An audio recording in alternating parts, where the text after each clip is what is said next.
Okay, am I live now? Yes, I think Yeah, I'm finally live. I'm finally live. What the hell was going on? I've tried to do this like 3, 4 times. It's in no great go.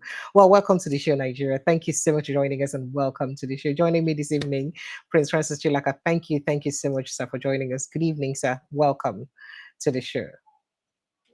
good Welcome, sir. evening. How are you? I did very fine, sir. I hope so you did very fine, sir. That's good. Okay, thank you, sir. All right, Nigeria, welcome to the show. So, of course, in announcing that for here, we talk about things where they happen for inside our country. Would they bring them matter them? We get to do with our country. My name is Precious Inye. It always sweet my belly to bring on a things with the shell for inside Nigeria. Very quickly, make I give on us some headlines of matter them with the shell this evening, and then we'll go straight to begin dissect this conversation one after the other. First of all, Prince Francis Chilaka, good evening, sir. I don't know if you have seen some of those things trending within the week. While you were away, different things were happening. One, How are now you? one man, we be seen a former mayor, we name na Mike Arnold. He come carry your brother in a mockery. He don't carry him ulule. For the first time, Reno keep quiet. He no talk anything. Reno is just quiet. People come the one that say, hey, she in well. She nothing the warrior. Secondly, Senate President sister-in-law, come begin give am buzz. Come say if him talk, say she go bring more evidence. Wetin dey go on? Is this the season of exposing people and forcing people to keep quiet or blackmailing them? Because that's blackmail. Sorry, I just make I pick your mind on those things before I waka comot go for that. I mean, make I remind you of that video we get. I don't know whether that video go gree play now. Make I see whether I go play. Our Senate President. I just want to show you. I've never seen a man who is so intoxicated with power. You victimize women. Why are you so scared of powerful women? I'm about to open your memoir so the world will know who you really are. I'm moving so kesang na ngwana womi. Am I good? One for blackmail. Ete what one for blackmail your freedom keep on saying you wouldn't tell kuna afia no for kenam go no. So because una won't knock me, I no green knock. Now I don't become problem. Eh?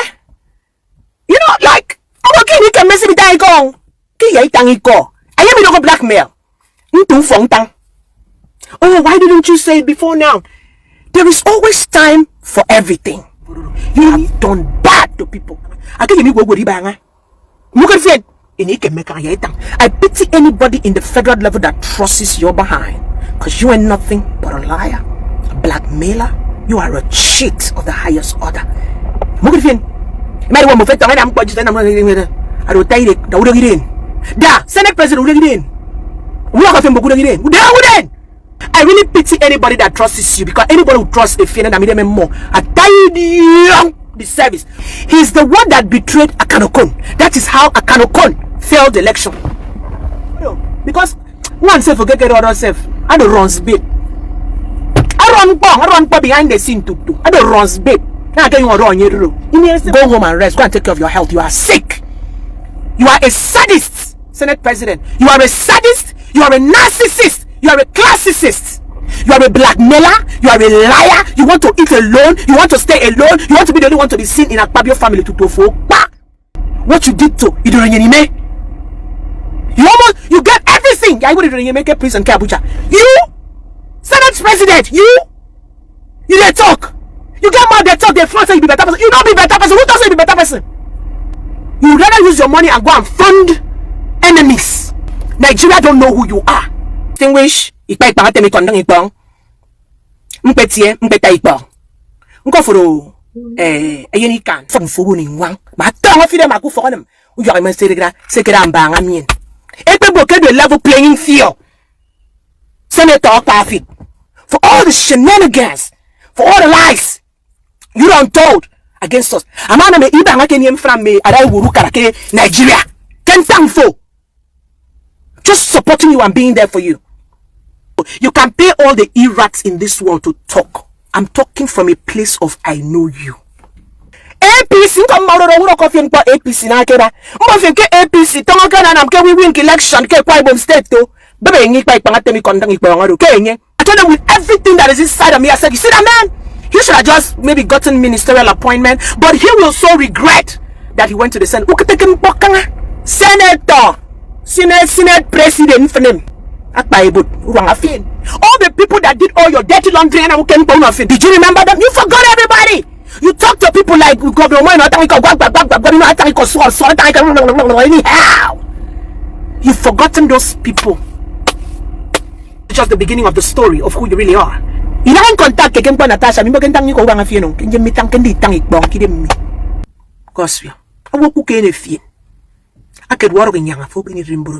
You've done enough to us. Enough is enough, Senate President. Enough, Akem.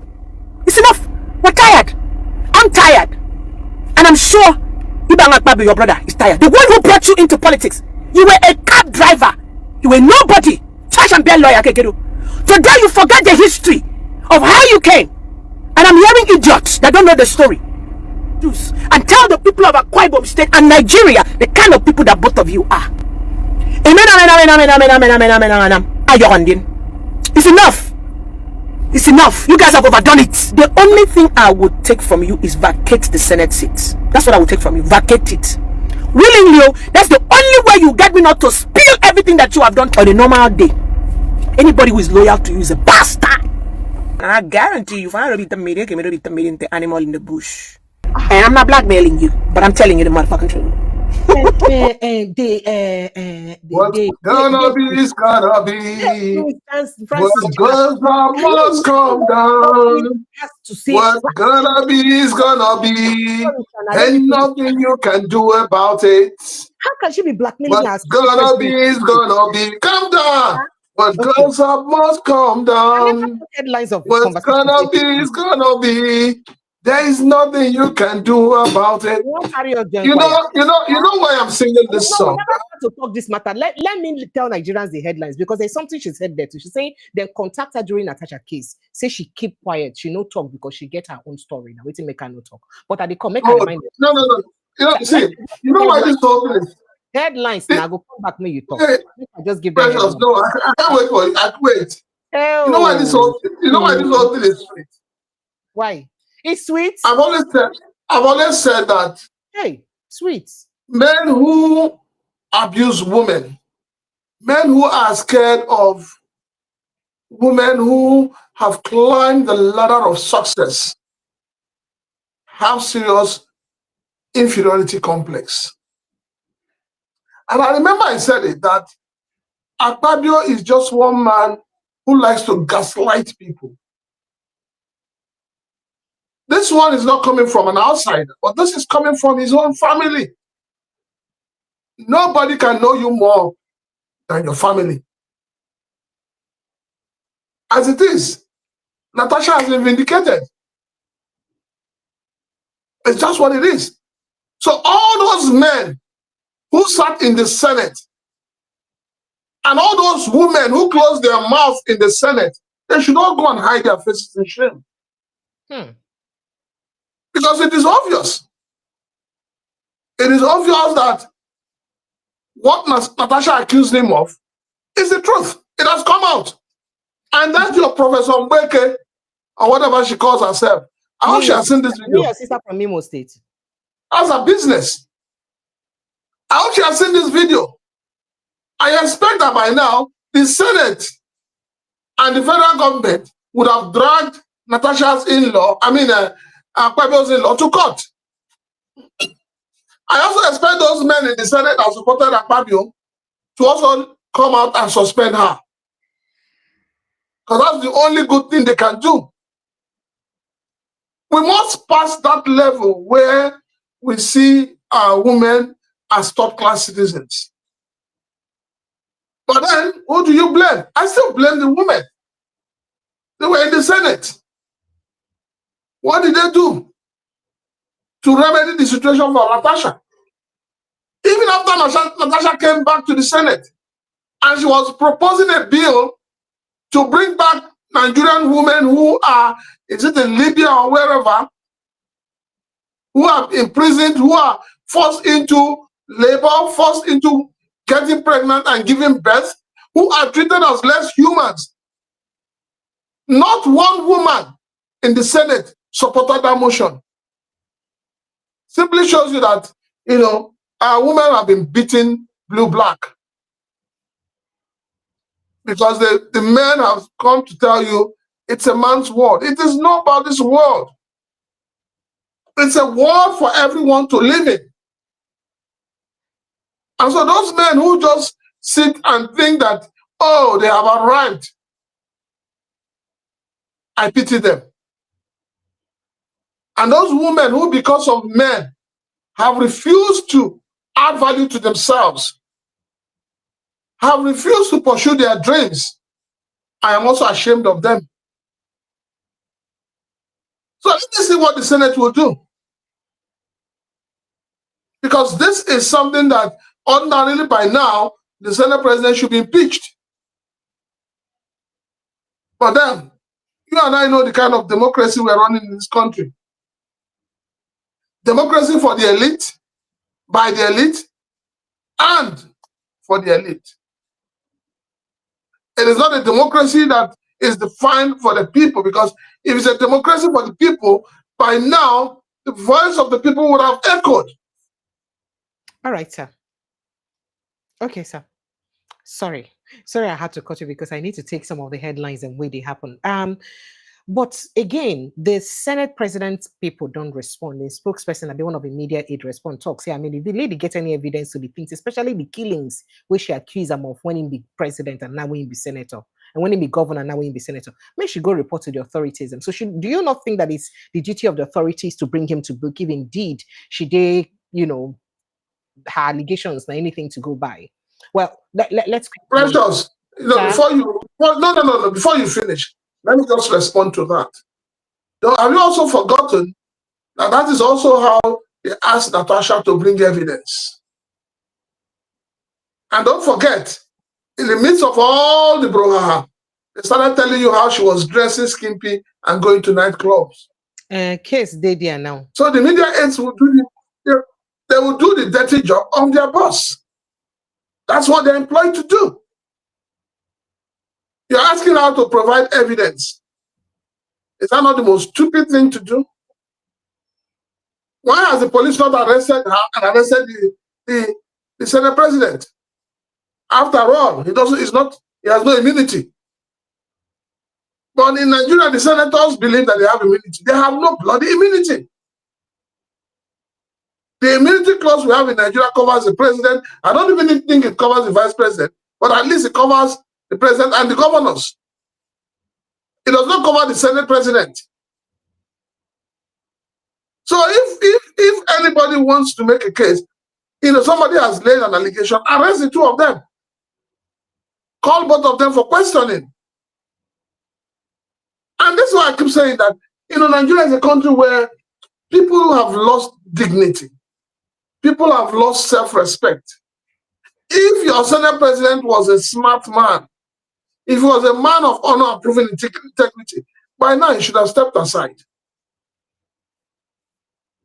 He should have resigned from being the Senate president. And which was what Nigerians were saying when he had issue with Natasha. You cannot be the judge and jury of your own case. But no, the Mimians came out to support him. Then he now went and hired protesters who didn't even know what they were carrying placard for. All right. And they said, "Oh, we don't even know who Natasha is." They tell us to come And here. from nowhere, you have a Professor Mbeke that has been going crazy over on social media. Well, she's been talking and she's still talking, but it's just that her talk no get grants anymore because right now. Let's talk about this one now. Let's talk about this. I'm sure tomorrow that she will tell us how the in-law of Akpabio contacted her as well. So these are people who are paid to cover up the dirty linens of those you call your leaders. And they're doing it so well. Let them continue. One day, monkey go market, go come back. Okay. All right, sir. So we quickly run through the headlines and we get this evening. Some of the stories we'll look at this evening. There's an exclusive conversation here that Tinubu strikes secret deal with southern governors to conduct all elections in one day, guarantee re-election for defectors. Now, Trump should, another report from New York, New York Post has it that Trump should move against Tinubu government. Nigerian military stands by as Fulani herdsmen murder Christians. Murder Christians. Say Fulani herdsmen, and military, they stand by when Fulani herdsmen, they do these things. So make Trump move against Nigerian government right now. New York Post, 9 puts that one together. Hunger yet to defect from Nigeria, as everybody did defect. And so Sheyi Makinde talks about hunger never defect. Nigeria needs 1.2 billion naira to achieve gender equality. That's what our minister talked. For us to get gender equality, to get that balance, and we need 1.2 billion. You know, for you to, I'm coming. We'll get to that conversation. U.S. Embassy warns citizens ahead of free Nnamdi Kanu now protest in Abuja. So make be careful. Nigeria misses as IMF lists Africa's fastest growing economies, where Rwanda, even Benin Republic, said make them to the list. But Nigeria, ulule, for the list. Why now? Now, waiting people, they wonder. Customs intercept 2 diverted fuel tankers in Sokoto State, and the residents protest planned demolition of Lagos markets. That one day, in fact, another protest said they but let's just go straight to other issues. Igbo think tank, Ala Igbo Foundation, writes President Tinubu demands Nnamdi Kanu's release. Protests in Lagos over alleged demolition of Oworeshoki as residents accuse Governor Sanwo-Olu of land grabbing for elites, saying they grab the land for big people. Nigerian government sues Nigerian government sues Senator Nwaiboye over alleged vile remarks against Senator Natasha. And Professor Makedon promised he will give him evidence. He will give Nwaiboye evidence for the case. Ogun village head attacked by herders. Yoruba group lambasts governor. Police over inaction. Say why on a no act, it lambasts them. Kwara residents protest against kidnappings as doctors abandon government hospitals in Patagi over insecurity. Now, 3 underage girls among Kaduna residents brutally killed by bandits in Bereningwari. That's a very sad story. Court refuses police bid to stop free Nnamdi Kanu now protest.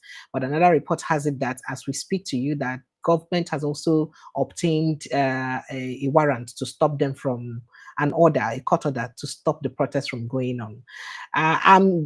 For Tinubu till 2031, not running for presidency in 2027, Wike insists.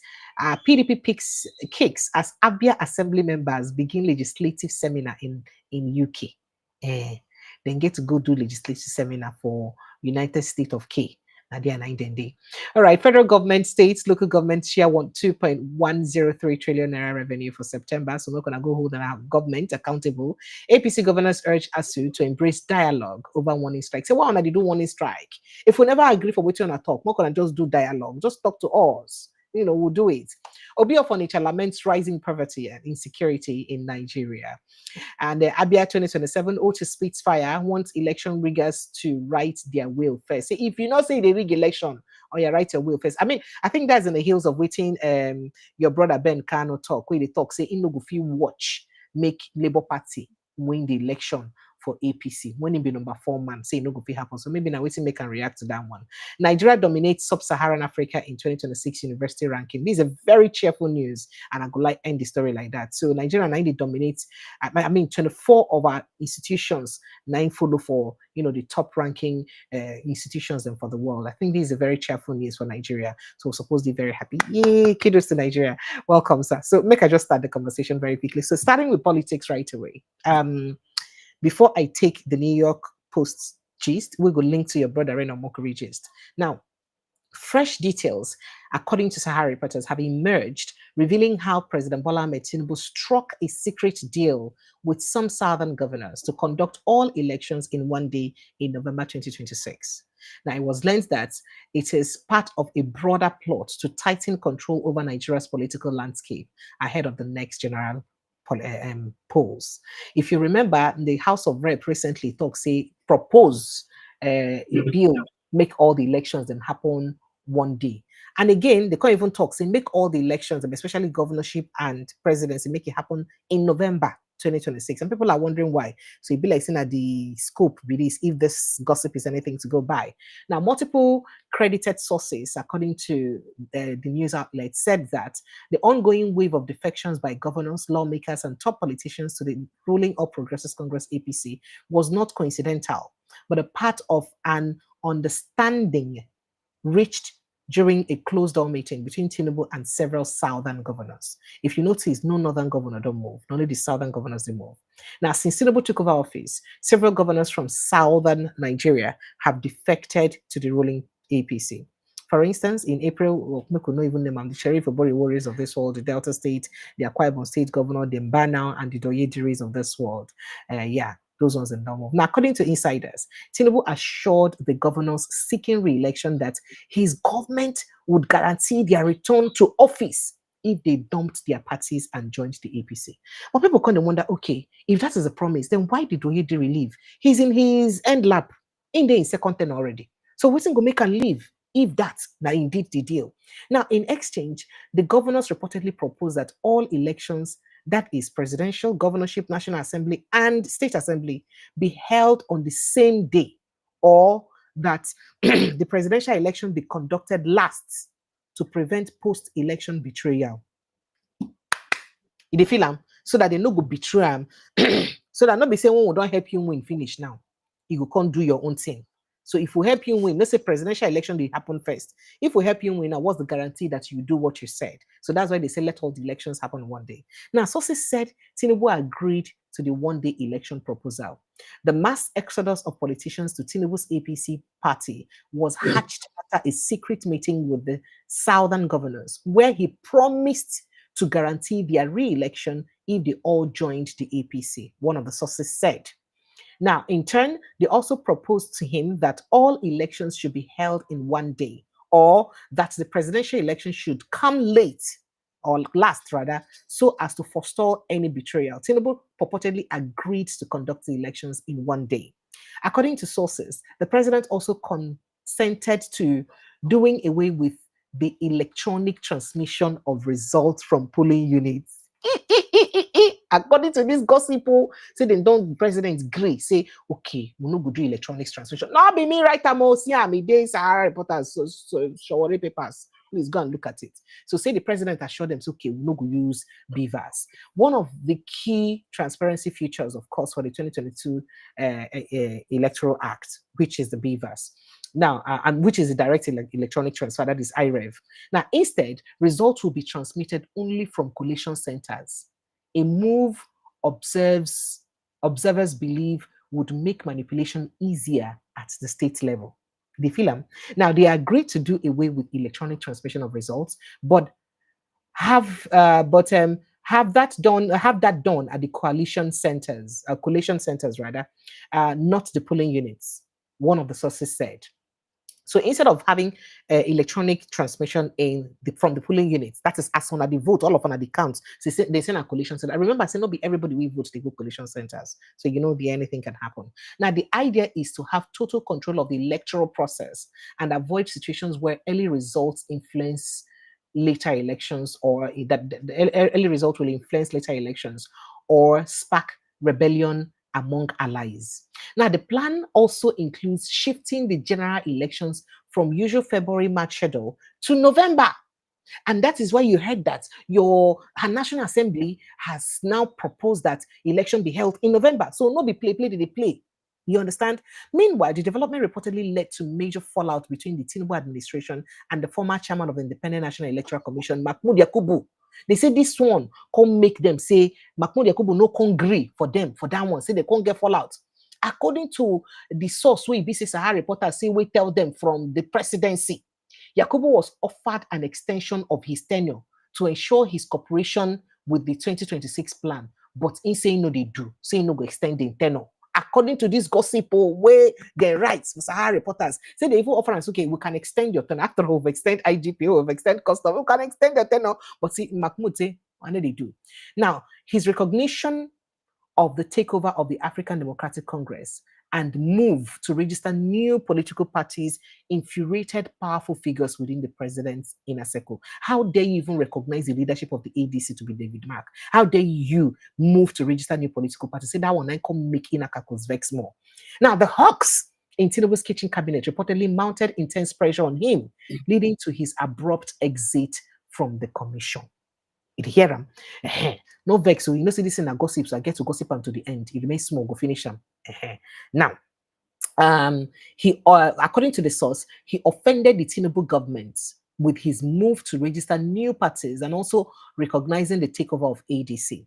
The ferocious way the hawks in Tinubu's kitchen cabinet came after him forced him out of INEC abruptly, leading to his resignation, one of the sources said. Now, the Senate on Thursday confirmed Professor Joshua Mokwiton as as the new INEC chairman after a screening session and voice vote by lawmakers. Earlier, Sahara reporters will also talk exclusively, waiting concern the presidency driving away Mahmoud Yakubu because of this kind of thing. First, he was reportedly working to register new political parties before the end of his tenure, a move said to have unsettled Tinubu's inner circle.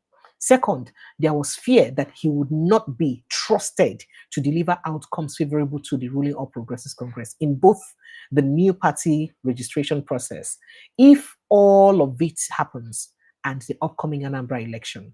Now, Imo State Governor Hope Uzodinma was set to have personally taken the matter to President Tinubu after returning from his recent overseas holiday trip. Remember, now we're in Concord Shorts, warning that Yakubu's continued stay could destabilize the APC's plans for the 2027 electoral election. Now, Uzodinma also reported to Tinubu that Yakubu was planning to impose a close friend in Imo State, and part of the plan was to register a party he could use.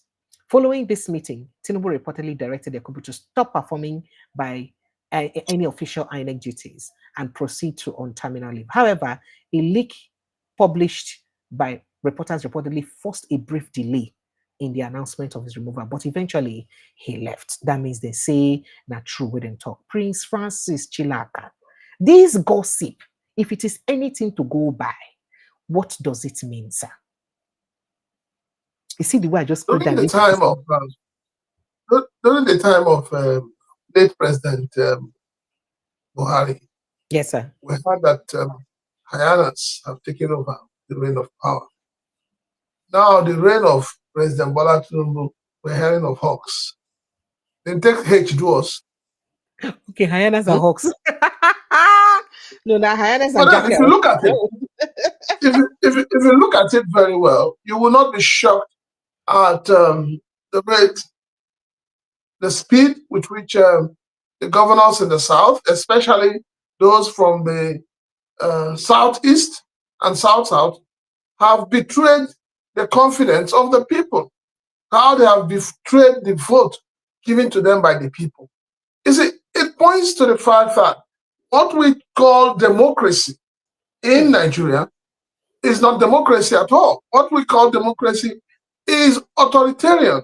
It's dictatorship. That is what we're running in this country. We're running a country where those we have called our leaders and those who have made themselves leaders rig elections with impunity. If this story is anything to go by, it simply means that this administration has already rigged the election. They have written the result of the election even before the people will go to the polls. And so the governors that are decamping, that are doing one term, that have not performed, that have not shown any cause to come back, for the people to vote them back. So they believe that if they come to APC, APC will do the magic, just like they did in those states, and bring them on board as winners. But I can assure you this, precious, 2027 is going to be different. It is going to be different from 2023 because now the hunger, the poverty, it doesn't know any party. But there may not be 2027 again. There may be just 2026 and not 2027. If this story, well, like you said, the thing is, I said it right from the first day I heard about it. I said, this is a calculated attempt to hijack power. It's a calculated attempt. Because if you look at it, your National Assembly, right from the House of Rep to the Senate, they never debate on any bill that adds value to the life of the ordinary Nigerians. Check all the bills they have passed. It is bills about themselves, about the bourgeois, about the high class. It's never about the ordinary Nigerians. Show me one bill they have passed that is meant to protect the ordinary Nigerians.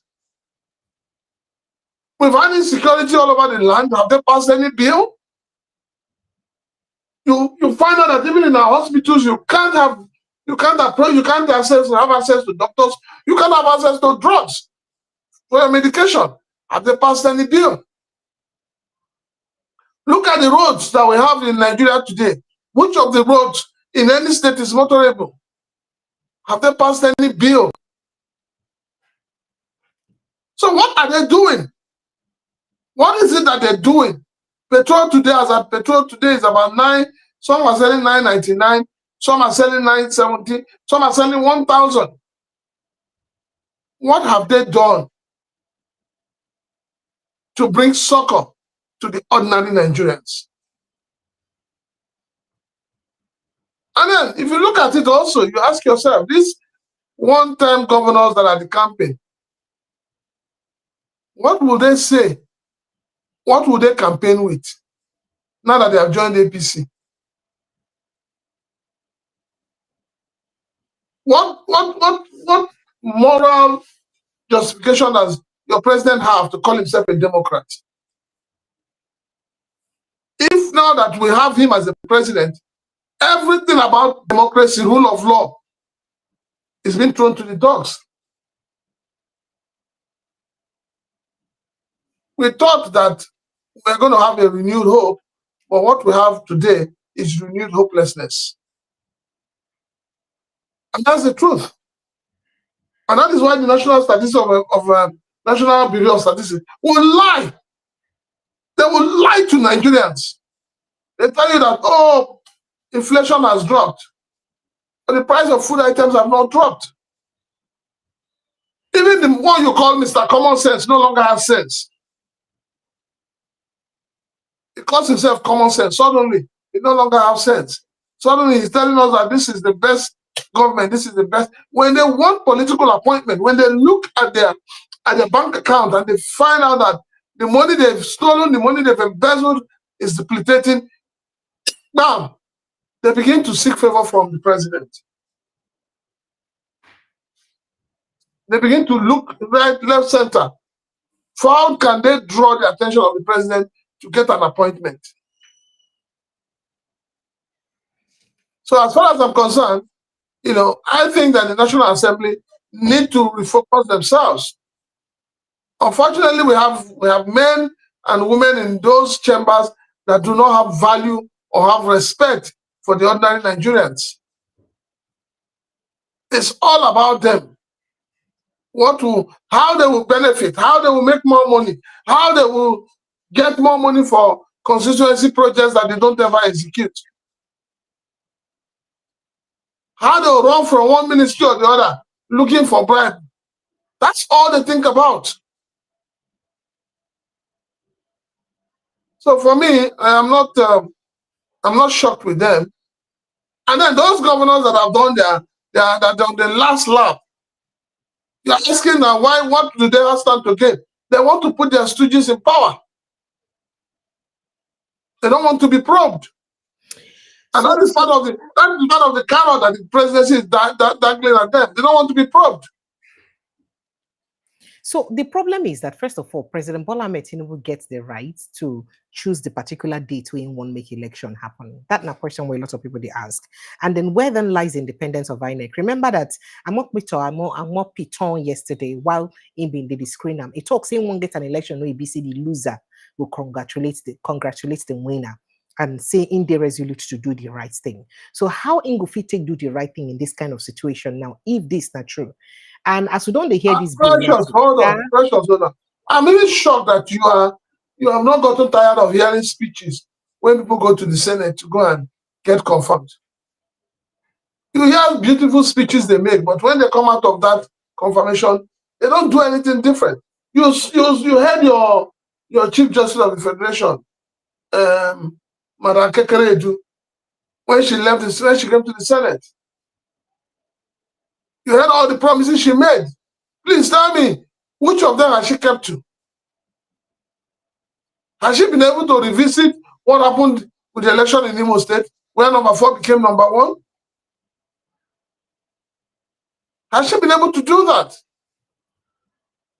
Has she been able to, revisit, look at the situation where the federal government is now suing people on behalf of people. An issue between your Senate President and Natasha, the federal government is now still wants to win. Now they're trying to sue Nwebonyi just to cover up, just to say we have balanced the situation. It's not a lot of mockery of leadership. I sometimes ask myself, this so-called leaders, how do they sleep at night? How do they even look at their children? How do they look at their children in all these things they are doing?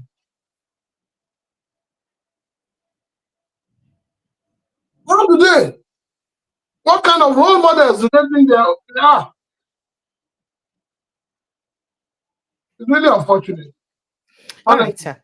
All right, sir. So we will keep our fingers crossed while we'll monitor the situation to know whether this news, according to Sahara reporters, whether it will indeed be true. But again, the question I say, waiting Nigerians could do if this not true? And well, a lot of questions to ask, but we could just leave and we could enter inside another matter.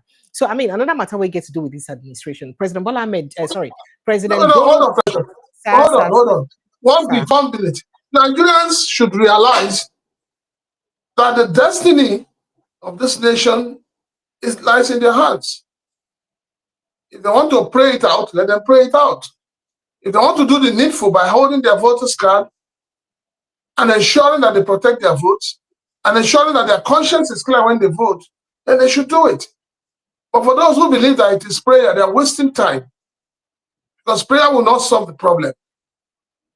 Prayer without works is foolishness. We have gone past the hour of praying. So all those who are saying that we should pray for 10 days, we should fast for, they are just wasting people's time. If you pray from now till tomorrow and don't have a voter's card, your prayer is useless. God never answers such prayers. So people need to do the right thing.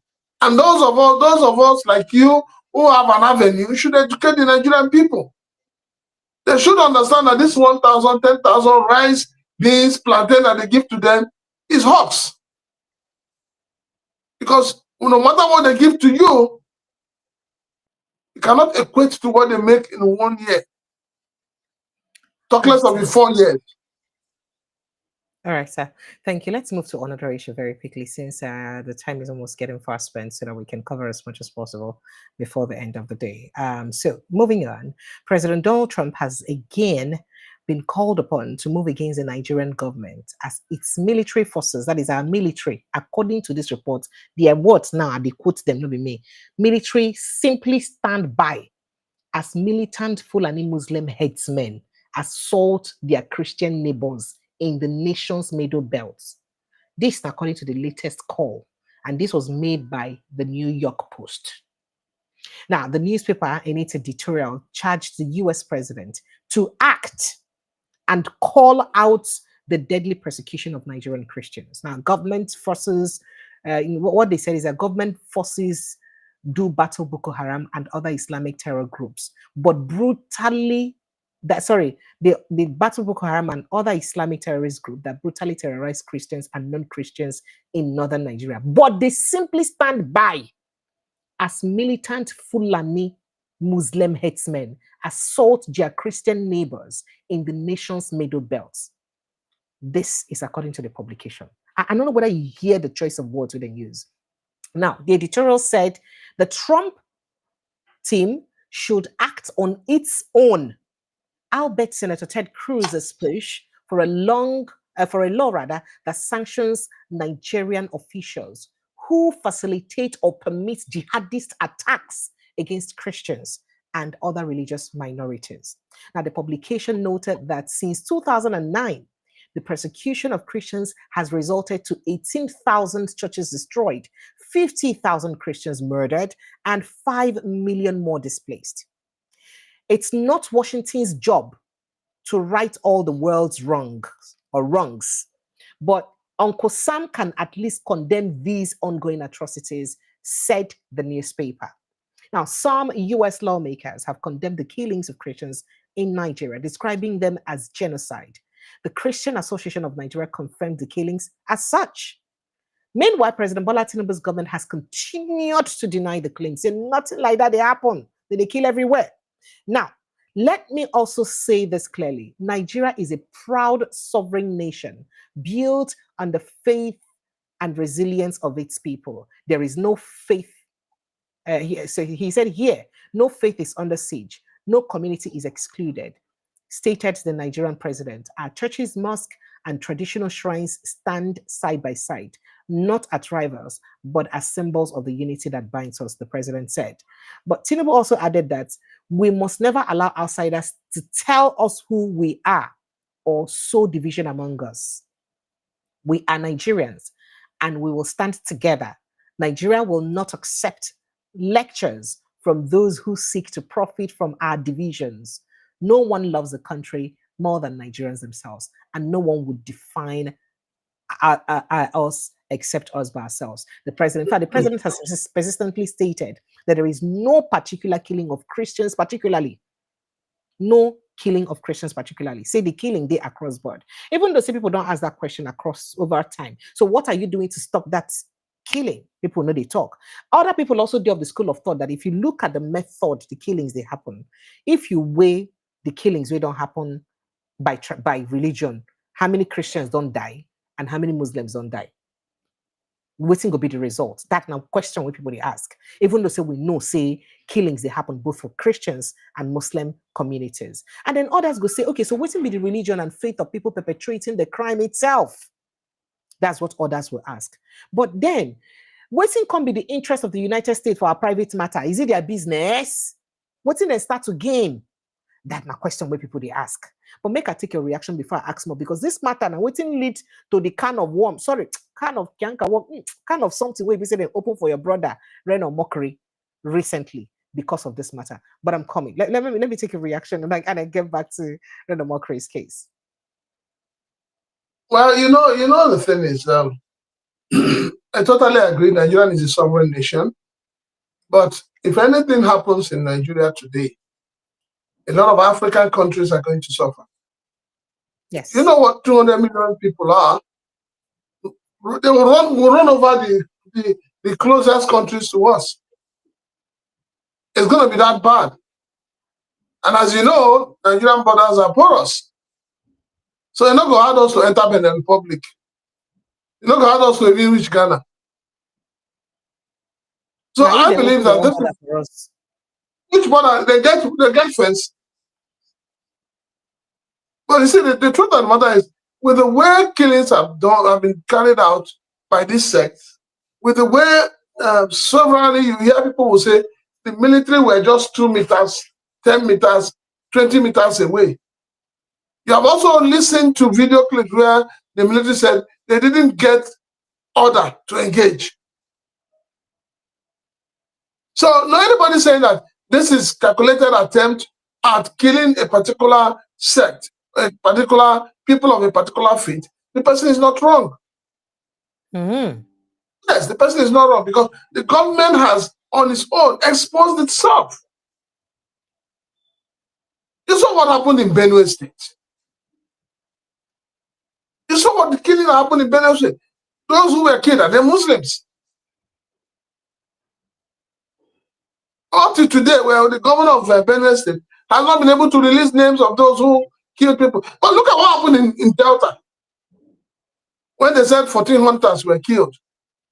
Edo State, sir. You saw, in Edo State, you saw how the governor of Edo State had to run to Kano to go and prostrate and beg.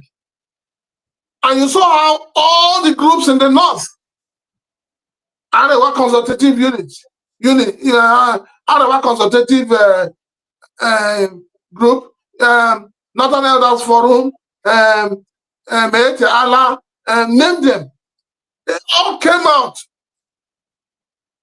in one voice to criticize it. Even when the people within that vicinity say, look, these people were armed, and these people, we have been raped, we have been beaten, we have been killed by these people, these Marondas who call themselves, whatever you want to call them, hunters or what. And everybody kept mute. So when you look at it, and you look at how they respond when non-Muslims are attacked, where you would expect the likes of the Sultan of Sokoto to speak out, the Sheikh of Borno to speak out, even the man who negotiates with bandits, Sheikh Gumi, do they ever speak out? They don't ever speak out.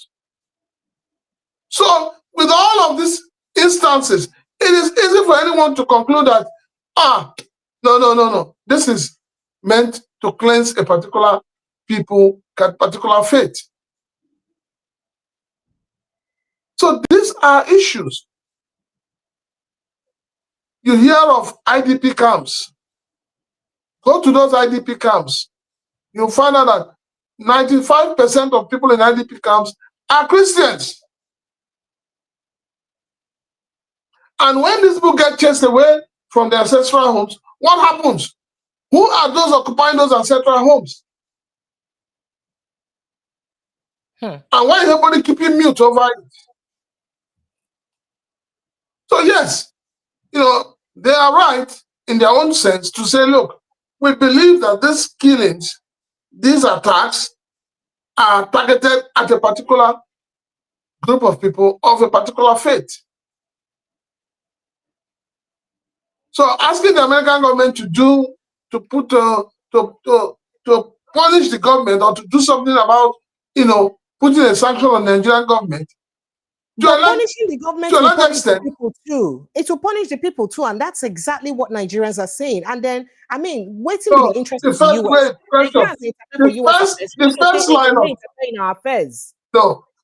The first line of punishment is to ensure that no government official, none of their family members, none of their cronies who are associated with them are allowed to enter the American territory. You start by that. Those of them already who have their children there, the children should be expected, they should send the children back. That's how you start. When you don't put your house in order, people will help you to put it in order. When you go and fetch anti-infested wood, you're inviting the lizard. So that's what is happening. There are no two ways about it. The government needs to fix the insecurity in the land. The government needs to protect the people. The weak people, Nigerians, the people are weak. The government needs to protect them. That's why they are taxing everybody and taxing everybody. It is so shameful when you hear reports that the military will say, we were not allowed to engage. Even during the time of the Chibok girls, we are still asking questions. How were those girls faring? Are you telling me that the distance they traveled, there was no military checkpoint, there was no police checkpoint, there was no customs checkpoint, there was no immigration checkpoint, yet in the southeast, you have checkpoints all over the place. So what is going on? So capture one area and allow another area to have all the new, so that people can be turned into killing. They turn into a killing field. So Prince Francis Chilaka, now most of the people the way be say they don't escape go IDP camp in recent times, especially for inside middle belts. Now mostly the herdsmen activities, the armed herdsmen activities, now don't pursue them, especially in the Benue states, in the what did they call them, Plateau State and all that. Now the herdsmen activities, now don't pursue them. And with this report now by the United States, what can we expect government to do about the activities of the armed herders, especially considering how government always call me to Allah for negotiation, and how you be like say with the pamper anything we get to do with them, and how government was quick to profiling IPOB, and then we've been very mute about profiling this particular group, not the entire Fulanis. Of course, we know that they're an entire ethnic group, but the particular ones where they cause this havoc. Why has it been difficult to profile them and call it what it is? Those people have chased more people away from their families than... Because those you have in the southeast you call leaders, they are not leaders, they are beggars. They are begging. They have no balls. when the late Buhari was in power, you saw how your Igbo brothers, including your brothers from the south side, you saw how they were jumping upon each other's head to call in favor from the government. Now, Bola Tinubu is there. What are your Igbo people doing? What are your Rivers people doing? What are the people from the south and the southeast doing? They are busy selling themselves out. The north are not selling themselves out.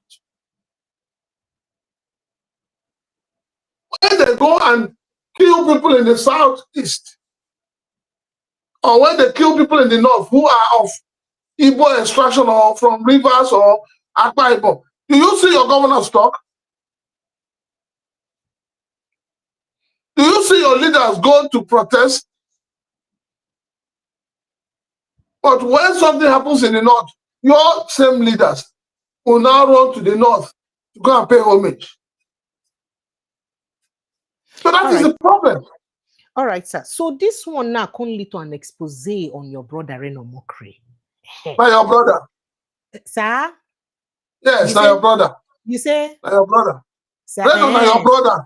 Yes. I don't know Reno. I don't get anything in common with Reno. Don't call him my brother. Sir? Okay.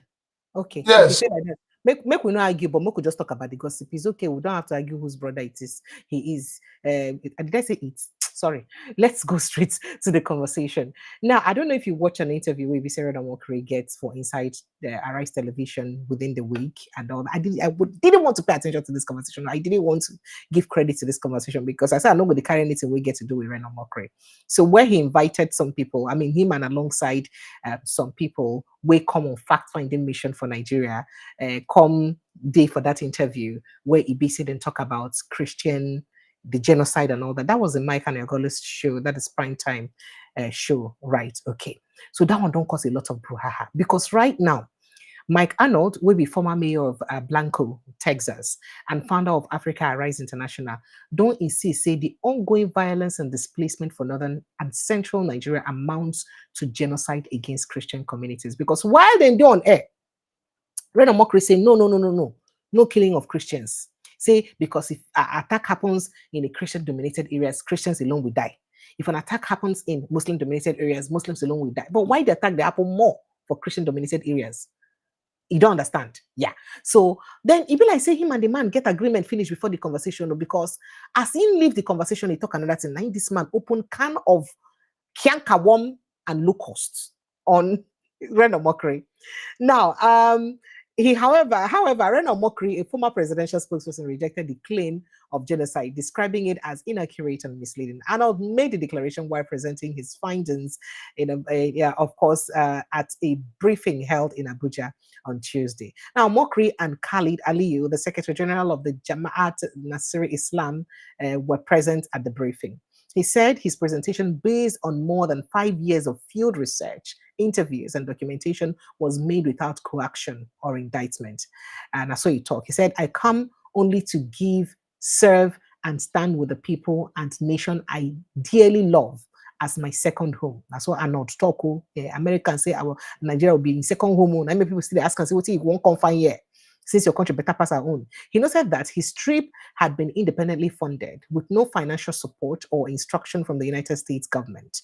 Although top American officials, including Senator Ted Cruz, Congressman Chip Roy, and the US State Department were aware of his presence in Nigeria and were receiving updates from him.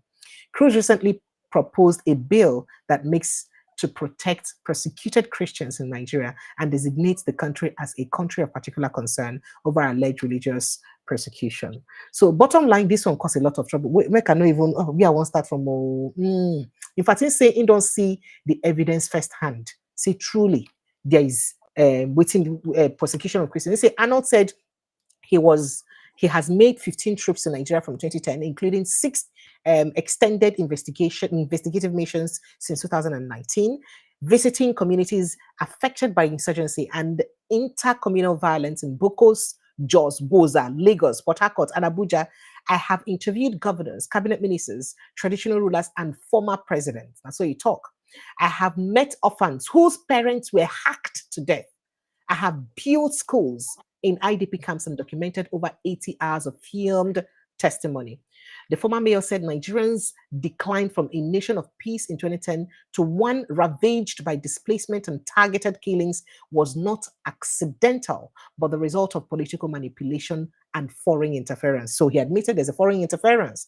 In fact, he went on and on and on to talk. But bottom line be say, I can't know what happen when can decide to say, now your brother Red on I go be say you begin open in kind of Kianka woman locust because the number of I don't just look on my brother. Sir, Don't call any my brother again. no vex now. He has never been my brother. No, I the vex. Are you not a Nigerian, sir? Reno is not my brother. But you're in Nigerian now, and every Nigerian are your brother. I'm an Igbo man. I'm from Igbo extraction. So you're not doing the tribal thing now. Yes, that is what this country has turned into. Precious, let us be very honest with ourselves. Okay, let us be honest with ourselves. Not vex. I'm not mean to make you vex. Not vex. Make but that is the truth. Some of us begin to speak the truth. This government will wake up from sleep. Nigeria has been pushed into a situation where it is now a tribal situation. Okay, it's the truth. Let us face things the way they are. Some of us we have decided that we do not want to follow this line. But I can assure you that what is happening in Nigeria today simply shows that people are being profiled from where they come from. This is not the Nigeria a lot of us grew up under. This is not the Nigeria a lot of us aspire for. This is not the Nigeria that we even want our children to inherit from us. Okay. I grew up in a Nigeria where I traveled by night to the north. Absolutely. I had friends. Nobody knew whether you're a Christian or a Muslim or Igbo or Yoruba or Hausa. But this government has turned Nigeria upside down. Our leaders have become so insensitive and wicked. So when we see these things, it makes us shed tears. It makes us shed tears at a country where we had love before for one another. Today we're very suspicious of one another because of what the political class is doing. In one breath, the political class is doing their own. In another breath, the religious institutions are doing their own. And you want me to clap and say this is one Nigeria? When you talk about the like of Reno, I've always said it that Reno is just a man that is looking for how to survive. Now, what's it make me want to bring you this? Oh yeah, make I just get you the gist. Let's Reno, Reno that I know, I am shocked that up to today, Reno has not responded. It's not like him. Why has he not responded to Mr. Arnold? It's not like him. Because he has been exposed. The truth can never be hidden forever. He has been exposed. It's like somebody. If they go on marathon, they release a lot of Kianka woman, but I don't even name all of them.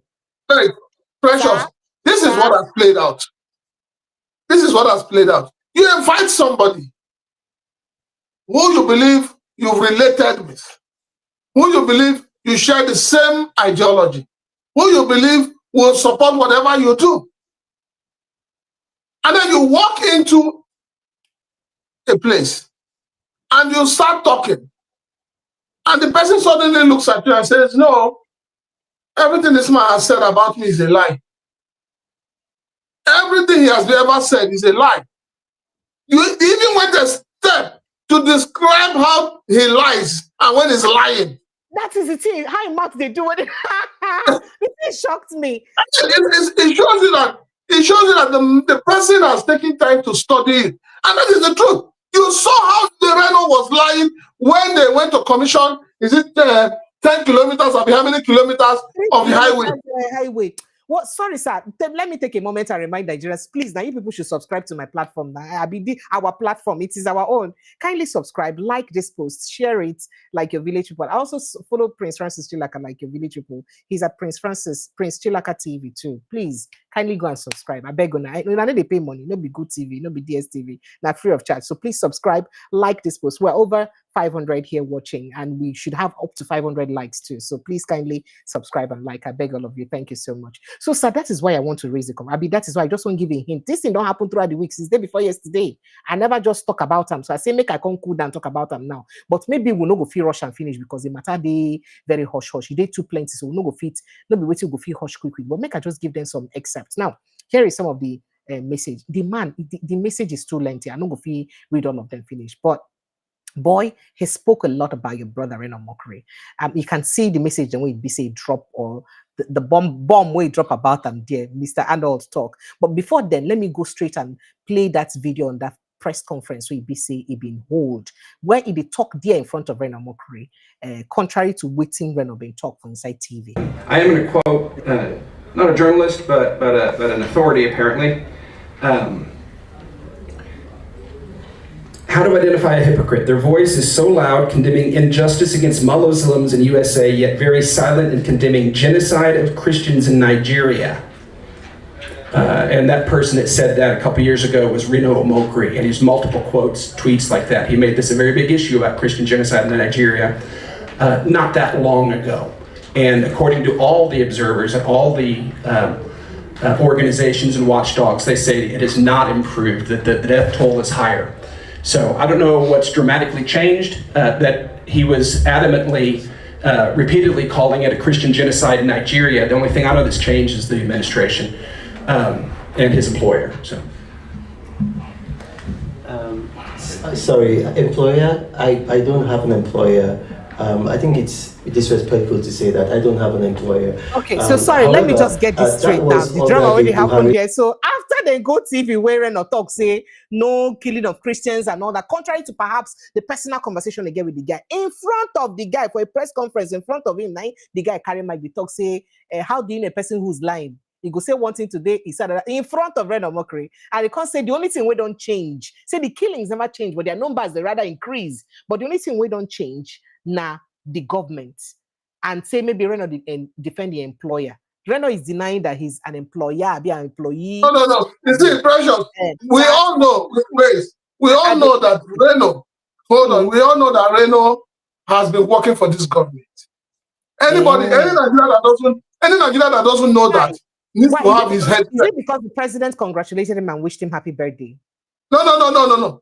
If you go back to his every tweet, everything he puts on social media is always in support of this government. Everything. But then you see, let's not forget. Wait. Let's not forget that this is the same Reno that told us that if you go and take a blood sample of the president and go and run a test, that the DNA will show that there are drugs in he has drug in the system. Now you tell us what make person teeth yellow now because of drugs, saying after effect of drugs. I be no know anything like that. This is the same Reno that went and initially said he went to Chicago University and did not get records. The same Reno has turned around and told you that there are records. See, between Reno and Daniel Bola, I don't see any difference. Okay, sir. So let me quickly finish. Sorry, let me quickly finish playing that video so that we'll move on to other conversations, because the young man even exposed them how he be say they lie, how he can't even borrow in card, can't use them say he buy car. They use the card and sought obedience them that time. Say I am going to quote, not a journalist, but an authority apparently. How to identify a hypocrite. Their voice is so loud, condemning injustice against Muslims in USA, yet very silent in condemning genocide of Christians in Nigeria. And that person that said that a couple years ago was Reno Omokri, and he's multiple quotes, tweets like that. He made this a very big issue about Christian genocide in Nigeria not that long ago. And according to all the observers and all the organizations and watchdogs, they say it has not improved, that the death toll is higher. So I don't know what's dramatically changed, that he was adamantly, repeatedly calling it a Christian genocide in Nigeria. The only thing I know that's changed is the administration and his employer. So. Sorry, employer? I don't have an employer. I think it's disrespectful to say that I don't have an employer. However, that was under the Buhari administration, and under the Buhari administration, as well as you all know, I was in opposition to that administration because the president had made a statement, and that statement, and I'm going to quote that statement verbatim, where he had said that those who gave me 5% of the votes cannot be treated the same way as those who gave me 97% of the vote. And then that particular statement that you made was made after he made a statement that he will treat a particular section of this country in the language that they understand. And as a result of that, Twitter, now called X, what they did was that they deleted that post, and the Nigerian government retaliated by shutting down Twitter in Nigeria. So it was a response to. All right, sir. So all of a sudden, Reno Mokri is not defender of the Igbos. The same Igbos that because all of that conversation around waiting former President Muhammad Buhari said about the Igbos. So how come he's now all of a sudden defending the Igbos? I mean, let's just move on to other conversation. Make a no deal dwell to. He's not defending the Igbos. Reno Mokri is a lot of people now after this thing now. Reno Mokri is a snake. Pick up the He is a snake. He's busy lambasting P2B because he's been back to back insulting P2B still, but refuses to say anything about what Mike Arnold has said. No, Reno Mokri is a snake. He has been caught in his own web.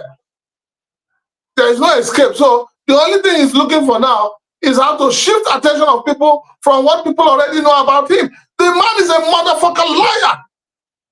Ew. That is what he is. He's a man full of deception. He has deceived Nigerians for too long. Just because he has access to social media, he has used it to spoil people. I don't think any right-thinking person in Nigeria today would believe anything Reno Mokri says. Even Mr. President should keep far from him. Because if tomorrow what he's getting from Mr. President stops coming, he will attack him. That is who he is. I was expecting that by now, Reno Mokri would have, responded to Mayor, but he has not, and he will not. So you have two situations now. You have Reno Mokri on the other hand, unable to defend what has been said about him. You have your Senate President on the other hand, not saying anything about what the sister-in-law has said. So they want to play dumb. Nothing has happened. Believing that Nigerians will forget. We're not going to forget. This issue, we go tweet them, so until we tire. Each time Reno publishes anything, we will remind him of what he has said.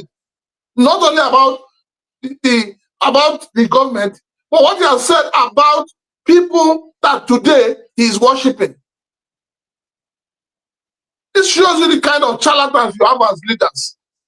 Men without honor, men without integrity, men who can do anything just to stay afloat, men who benefit from the taxpayers' money. That is it. And somebody like Reno will come out and tell you tomorrow he's the pastor. That is why I tell you that our problem is two-faced. You have the religious group on one side, you have the useless government on the other side. Nobody cares about the ordinary Nigerians. Go and price gas today. Go and price gas. How much is petrol today? And then somebody like Reno Mokri will open his mouth and tell you that, oh, this government policy is the best. No, they have shown who he is. He's not talking. Tomorrow night, he will open his mouth and start attacking Peter Obi. As if Peter Obi is the only reason why he's on social media. Let him go and defend the things that have been said about him. And then we will know that, yes, he's serious. Imagine you bringing somebody to come and support you, and the person comes out and begins to reveal the truth about you. If Reno Mokri has common sense, if Reno Mokri is smart, he will pull down his social media handles for now. All right, sir. Thank you so much. Let's move on to other conversations very, very, very, very quickly. Yeah, Sheyi Makinde don't talk. Say, okay, well, Amnesty International don't condemn the killings of Nigerians and say Tinubu government, they fail to protect citizens. Let me just end it there because there is no time. We've already spent a lot of time, so that Nigerians can jump in on the conversation. And of course, Sheyi Makinde don't talk, say, well, no matter how governors defect, however, hunger never defect yet. So because, he say, I am sure many of you have been following the recent defections of politicians, especially the governors who have left the People's Democratic Party to All Progressives Congress and other parties. With these defections, political pundits have been busy reading meanings into every handshake and silence. I have watched as our nation conversation once again turns who is moving rather than what is moving. For me, the only defection that truly matters is that the one that has not happened yet, the defection of hunger. So it's a make defection happen first. But let's get straight to this conversation. Hajia Imam Sulaiman Ibrahim, Minister of Women Affairs, where take over from your sister. That one is your sister now. Barrister, you know her. Says Nigeria requires $1.2 billion over the next 5 years to meet its gender equality and social inclusion targets for sustainable development. Now, she said this during an annual general meeting and Founders Day of the League of Women Voters for Nigeria. We happen for Isad Abuja, and so she talked. She said, we face a $1.2 billion financing gap. Closing it requires bold partnership and investment in women's advancement. And so she talk. Now, a lot of people don't react to this conversation. Say, excuse me, gender equality, is it not just about giving equal opportunity? If government appoints 5 men for minister, you appoint 5 women. Is it that you need the money to now educate women to be more intelligent or to be intelligent enough to be a par with the men? Does it mean that Nigeria does not, perhaps lacks women who are very intelligent and strong enough and can stand apart with the men in terms of intelligence? That's my question when people talk. Why exactly do we need $1.2 billion to meet the gender parity? I mean, to close that gender gap. Why? Why Ibi say we need them? That's my question when people they ask. Say, how did they get to the point where we need money? Must everything about women be about financing them? Who financed the men to reach where they be? If women say that they have equal right and they should be recognized as human beings first, are they not humans enough to also occupy positions? And they're sensible enough? Maybe you help me explain, sir. Why do you think we would need the money, sir? That now waiting people. Precious, you have a government of paddy, chop by chop. Yes, we can woke up from sleep and said he spent 39 billion renovating an existing structure. When I clap for them, immediately finish your own. First, Kiyamo came out and said he needs 759 or how many billion to renovate the international airport. While we are battling with that, Makinde come out with your own how many billion to renovate government house. While all this one was going on, don't forget that the presidency started by spending 21 billion to renovate your vice president's house. And then, as if we have heard it all, your Asoro came out and said that they no longer can afford the bill of PHCN. They now want to put solar 10 billion. This shows you how we just have people who don't have anything upstairs leading us. And it is so shameful. You don't need money. You don't need money to make the Nigerian woman become acceptable in the society. You don't need money to give the Nigerian woman a face. It starts from the homes, the religious institutions, the schools. This is where these things start from. Do you know that today in Nigeria, some husbands, some so-called husbands, stupid men, that's what I want to call them, men that have no common sense, men that do not understand that when it comes to giving birth to a child, it is the responsibility of the woman and the man. Men who do not think like normal human beings, they will tell you, a woman, you have girls as daughters, you have girls as children, so I cannot marry, this marriage cannot continue. You have girls, they will tell you, I will not pay their school fees. You walk into some places for employment, oh, she's a girl, we cannot employ you.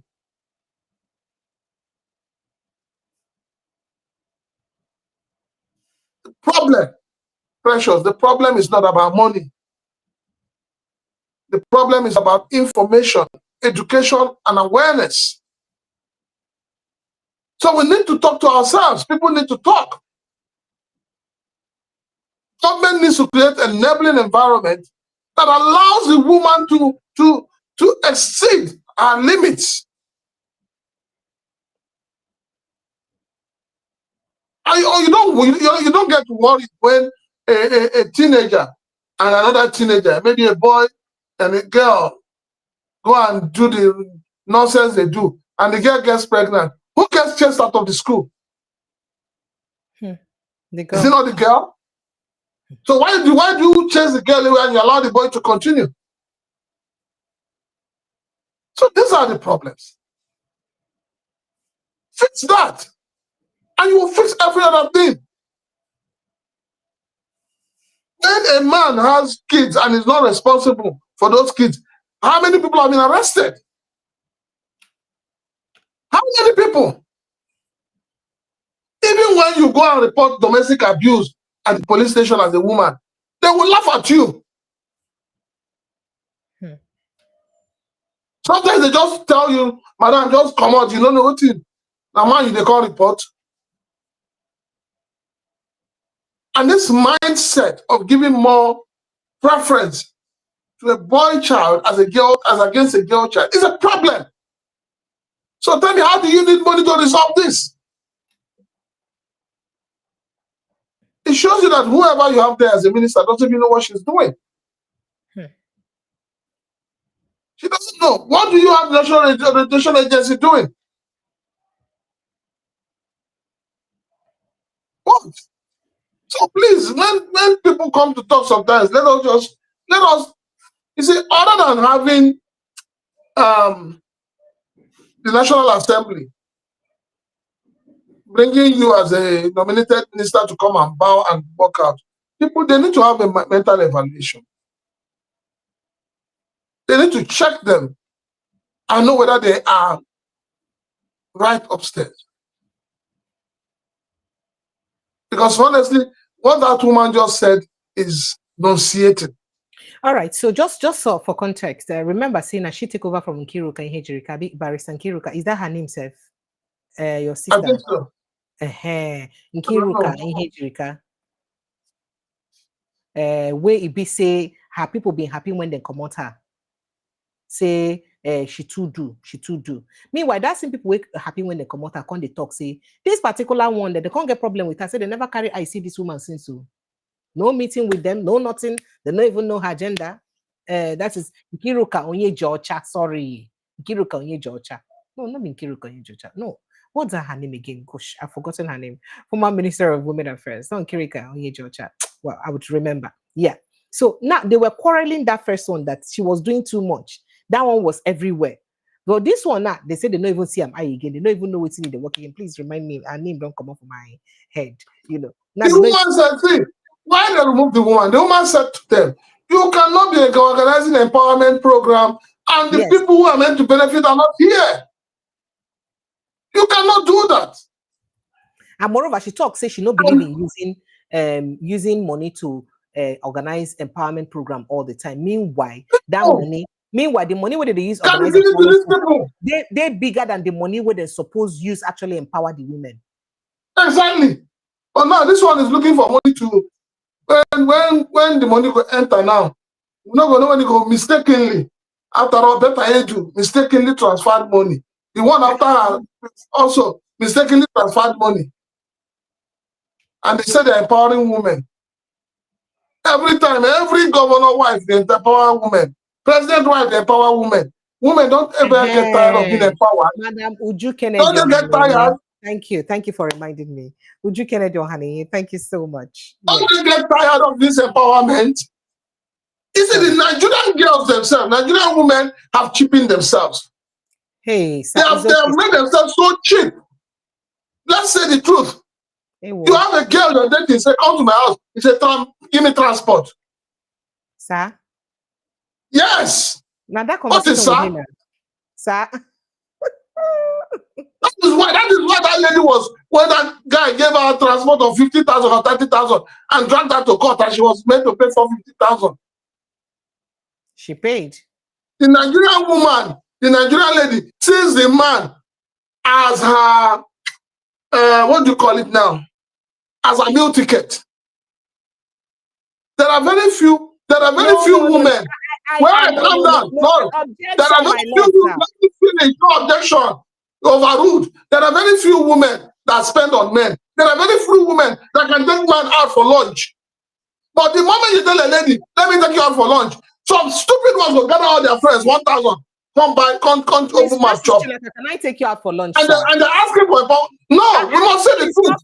No, I can't be here. This conversation is happening. I said some. I didn't say all. No, I said some. And I know you don't. I know you don't fall into that category. No. Except you want to tell me you fall into that category. You don't fall into that category. Hey. But the truth is that it is the way you present yourself. That is the way people will take you. Prince Francis, the Nigerian girls need to change their mentality. Aware that there are also men who dig from the pockets of women. Do we generalize? Do women generalize that all Nigerian men are good? Precious. I did not generalize. I said some. Some is not generalizing. So many. You say so many, sir. It's not so many and some are the same language. SS. Not the same language. Not the same language. Lunch, lunch. Eh? Not the women. That's why I said. I was very clear with what I said. I said you are not in that category, but we know that quite a number of Nigerian women, they have brought themselves so low, and that is why men don't have value for them. No problem. Let's go back to talking politics. I don't want to feel insulted because it's biting me. It's doing me as if I should take 55 men out for lunch here now. Please, if you want to call me, let me take you out for lunch. I'm angry. What is all this? I can't be here. My gender is embarrassed. That is why you see somebody calling himself Gege. That your gender will embarrass you. He will embarrass you when he says to catch you. Prince Francis, let's face politics. I beg. Make we leave Madam Woman matter. I beg in the name of God. You bring them up now. When they look for 112, how many billion to take empower women? To take even talk, not even to empower. To take make sure say, una come up. You have women in the National Assembly. When issues involve women come out, how many of them open their mouth to talk? How many? All right, sir. You win. When you promise this under the carpet, you can't find a solution. When you throw things like this under the carpet, Prince Francis, we must say the truth. So that somebody is challenging me to take you out. I will embarrass you with take out. I will embarrass you with take. They don't know me. You don't know my capacity. I'm a woman of Chinese. I want come and go to Chinese under this people. I'll finish you with take out. Don't even try me. Go and dress. Go and ask of me. You don't know me. Well, precisely like I said, let's go to another conversation very quickly. So we hear that Nigeria's Africa's largest economy and most populous nation, done once again, they excluded from the IMF International Monetary Fund's latest ranking of the continent's fastest growing economies. So this development is an indictment or an indication of the country's deepening economic stagnation under President Bola Tinubu's administration. According to the Post released, Regional Outlook released this week, the IMF listed Benin Republic, Cote d'Ivoire, Ethiopia, Rwanda, and Uganda as the top 5 fastest expanding economies in Africa, all showing strong growth trajectories driven by policy consistency, fiscal discipline, and targeted investment in key productive sectors. Sadly, I don't see Kenya for this place. According to the IMF, these countries have managed to sustain robust GDP expansion through reforms in agriculture, manufacturing, and infrastructure, while also attracting foreign investment, and despite global economic headwinds. Several countries in the region, Benin, Cote d'Ivoire, Ethiopia, Rwanda, and Uganda, are among the fastest growing economies in the world, Celestia said. Now, this reflects the impact of microeconomic stabilization and reform efforts across major economic in sub-Saharan Africa. Now, despite Nigeria's exclusion from the IMF's list of Africa's fastest growing economies, the global lender has slightly raised its outlook or growth outlook for the country, projecting it at 3.9% expansion in 2025. A 0.05%, point increase from its previous estimation. So don't say, okay, we don't give on out of before being thought on I will grow by 3.4, but now don't add 0.5 on top. We could just make on the grow, make it be like say on the grow small. But what does this mean? Especially at a time when more than 2 years after President Bola Tinubu's economic reforms, we're supposed to see to the turnaround of our economy to the best. And when talk say the economy does stabilize and things are getting better, what does this mean? I'm angry. Things are getting better. Somebody say things are getting better. For us. Things are getting better. With the Bola Tinubu on the throne, things are getting better. This is the song your Senate President Akpabio sang. This report should be sent to him. When we sit down and we say things are not getting better, they call us wailers. They call us obedience. They call us all manner of names. This same IMF and the World Bank, brother and sister, in one breath, they will tell you they are supporting the policies of the administration. In the other breath, when it matters most, they will tell you that nothing is working. Meanwhile, this is a country where your National Bureau of Statistics has come out to tell you that inflation has come down to 18 point something. Your president has been all over the world talking about increase in GDP. And people are clapping. And you're talking about GDP, you're not talking about the purchasing power of the people. How are the people surviving? How many Nigerians today are eating 3 square meal? How many Nigerians today are eating nourishing meal? How many? How many Nigerians are enjoying good health? And yet your government, your political leaders will tell you all is well. That is why you have somebody like Benjamin Kalu, who watched for 24 years how his state, Abia, was raped by the 3 former governors, Oju Sokalo, Kyoto Oji, and Ikpeazu. He watched how those 3 men raped the state with impunity. Even in that period of raping, none of them could impregnate the state.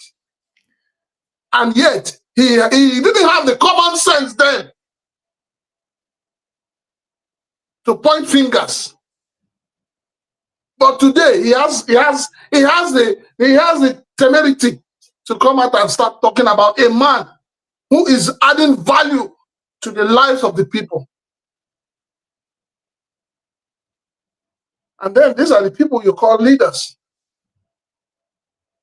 These are the people you believe that will take this country to El Dorado. It's the same thing that he's doing. That's what's happening with the federal government. You see how dilapidated our roads are. Yet, government is collecting roadworthiness certificate money. And nobody's saying anything. Yet, your Minister of Works, over a small interview, okay, how much the 1 kilometer of road? You're telling Nigerians that they have no right to question you. And you forget that cloth you're wearing, that shoe you're wearing, that professorship in practice that you are hanging on yourself, it is out of the sweat of ordinary Nigerians. So these are the issues.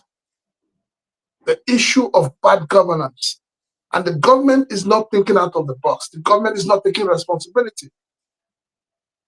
Do you know how much it costs to clear a container in Benin Republic? If you go to the ports now, you'll see that imports has reduced drastically. Importers that were doing like 5 containers before, now some of them are doing 1. So what you have going on is that you have about 6 importers coming together to just put something into a 40-feet container. And the cost of clearing is something else. And you say the economy is booming. Because you guys are generating so much money that you are sharing among yourselves. Eating and growing fat on the sweat of Nigerians, and you say everything is okay. Nothing is okay. Nothing is okay. It's good that these things are coming out. I expect that the National Bureau of Statistics should come and debunk it tomorrow. We just have people in government who tell lies. They just tell you the lie. Something they know is white, they will tell you it is black, and they will tell you, oh God, this thing is black, and they stand by it. Right, sir. Okay. This is the only country where a government official will be sick and they'll be hiding it. As if you are the human being is a machine. You must fall sick. You must fall sick. And they will hide it. And after hiding it, what happens? The truth will come out. So now that this one has come out now, you will see tomorrow now, the National Bureau of Statistics will release their own. And they'll give you 1,001 reasons why Nigeria did not appear on that list. All right, sir. So let's quickly look at other issues. I will join them together. First of all, as I make I tell you, say then talk, say then catch on a fail. When they fail, they escape to a border through Sokoto State. Customs intercept 2 diverted fuel tankers in Sokoto. Who buy the fuel? Who get the fuel? The tanker, Is it Dangote fuel or NNPC fuel? Tankers. Let us know who has the fuel. They never Is tell it us. Dangote or NNPC? When they tell us who get the fuel. Intercept them. That means if Dangote own, it go they carry and go officially. So for them to intercept them, that means no be Dangote. So NNPC. Then catch them for road where the Congratulations. Congratulations. Very sharply, make you know, say with the work. Now, residents for inside Lagos State, they protest their market where they say they want demolish. For inside Okafa, Jakonde Estate is solo. Say why government want demolish the market for this kind of hard time with things like this. But as if that one is not enough too, we can also get protesters for where they protest today for inside the demolition of a Warren Shuki area. In fact, they talk say Governor Sonwo-Olu they demolish the land them so that thing will finally give out the land again to your own cronies, because most of those lands will be said then demolished, and they finally hand them over to people again. And then Ogun State village head, we hear say Ogun State village head, Fulani herdsmen attack him. Yoruba group now don't they blast the governor and police. Say one and no free do anything. Fulani herdsmen attack the village head. On no free do anything. All of on a day here. But just to add to that, to people of Kwara State or Kwara State residents, don't come out to they protest the killings and kidnappings of their people as doctors don't abandon government hospital for Patagiron. They said no feed because no security for that place. Save their life. While they sworn oath to protect and save the lives of others, but their own lives also matter. So they said they get to run away since no security for their own lives. All of this in one. Now waiting the bedevil our country, sir. Waiting for your feedback. You see, when you have a situation where nobody cares, nobody bothers, nobody's thinking out of the box, things will go bad. When this menace of headers started creeping into the southwest, especially Kwara, I know then a lot of people were saying, no, impossible. That time they will hit on those states. You remember? They will hit on your state. And people were playing, people were laughing. Now that they're in Kwara, I've not heard the Sultan of Sokoto talk. I've not heard the Beheti people condemn it. Before you know it, they will create another IDP camp in Kwara. And then who are those being killed and being attacked? The Yoruba speaking people in Kwara, is it not? You heard when they said that they no longer want to be referred to as North Central. Yes. So when somebody comes out tomorrow now and tells you that this is ethnic cleansing, you can say a lie. But this is what it is. This is what it is. It is really, really unfortunate that Nigeria, once a peaceful nation, has turned into what it is today. There is no peace anywhere. And this is why Nigerians are screaming and asking the government, why would the prerogative of mercy become an item for mockery? Why would a government that believes in protecting lives and property of the people begin to grant mercy to those who have held the state hostage? Why? Are we saying that in our prisons we do not have people who have been there unjustly? Are we saying we do not have people who were arrested and sentenced because they were traders on the street? Why must we look at things from the perspective of, Parakbo and my person? And those who sat down to compile that list for Mr. President should sack all of them. That committee they said they have that sat down, that committee, they should even jail all of them. All right, sir. And suddenly, the Minister of Justice is not coming to tell you that they are still processing the list. Yes. So when they finish processing, they will not submit another list and convey another Council of State meeting. What are they processing? Who is now deceiving who? So the insecurity in the land is worrisome, Precious. It is really, really worrisome. Nobody is safe. They're talking about demolition or no demolition. Honestly, I don't understand how government operates. I'm not a government official, but I don't understand how government operates. You watch people build. You watch people erect their structures. You watch people live inside the structures. And then you wake up one day, you come and demolish it.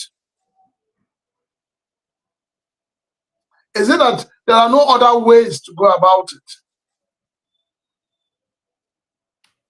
Must you render everybody homeless because you want to be a government? All right, sir. So let's quickly take some more stories. I mean, the story we get to do with the protest on Algiers Kano Day one corner. Did I say Nnamdi Kanu rather Day one corner? But quickly let you know, say people for inside in states for Abia State, member that is in local in House of Assembly members, and they don't enter a visit to the United Kingdom for high-level legislative seminar. They have to do it there in UK. Now, the lawmakers before heading overseas had passed implicit vote of confidence in Governor Alex Oti's administration. According to them, the vote of confidence stemmed from the performance of the governor in different sectors of the state. Now, PDP for the state, they vex. Which kind of thing be this? Among the opposed to the trip is Eric Ikwago, the publicity secretary of the People's Democratic Party. They say a pure excursion sightseeing jamboree, nine they go do, nine that person talk. On the other hand, Alex Oti too, don't they say, in fact, he don't they shout, they talk, say APC say they must take over in state, Abi. Say may they write their death sentence, Abi, their will first before they do them, because say no good easy to take over the states like that. That they should write their will first before that happens. Let me take your reaction quickly. Well, Precious, let me be very honest with you. Anybody dreaming of taking over Abia State, whether by hook or by crook, is joking. The love the people of Abia State have for Alex Oti is organic. So why Alex Oti go there in support of the legislators to go another country to go do? Precious, no, Precious, Precious don't go there. The legislative arm is independent. Okay. After passing Judiciary is independent. him, but like saying him also. And see, they have their own budget. Don't forget, they have their own budget. After all, you saw what happened when the local government chairmen and their wives also went to go and do. If the Nigerian Senate do the same thing, would we say the same thing? Are we going to exonerate President Tinubu from it if Nigerian Senate do the same thing? Well, no. Remember when they bought cars for the senators and everybody? Yes. You remember the presidency said, try to say, no, these people get their budget and they know how they spend their money. It's a simple truth. But we must look at things from the perspective of what is good and what is wrong. That journey they have embarked on is a very, very wrong step. It simply means also that they are not in tandem with what the people are feeling. And that's the truth. If the governor refuses them to travel now, the next thing they will start shouting impeachment. But then it also shows that as they don't travel now the people they give them gospels. Exactly. So for me, 2027, and anybody who wants to take over from Alex Otti, you need to prove, you need to show people what you have done. If you are in the federal house, you need to come and show them how you have impacted the lives of the Abia people. I don't know when last you went to Umaya and all of that. You need to take a trip there. And you see before and after, you will understand that Otti is working. If other governors were working like Otti, I am telling you, nobody will complain in this country. Provide people with infrastructure. Create an enabling environment for businesses to thrive. That is all the Nigerian people ask for. But no, suddenly the governor of Imo State don't join those where they build flyover. If only you know where that flyover where they build and you go laugh tire. You go laugh tire. The other time I told you that there was no road to my village in Mbise. We argued it, but eventually people came out and told you clearly, there is no road. But on social media, all the roads in Imo State, in London. So that is the kind of leaders we have. Leaders who do not care about the people. Leaders who are driven by selfishness, greed. When you talk of this demolition, it's not only in Lagos. You saw the one they how many will grab as they go down to that land. They spend no two days. You go there, say,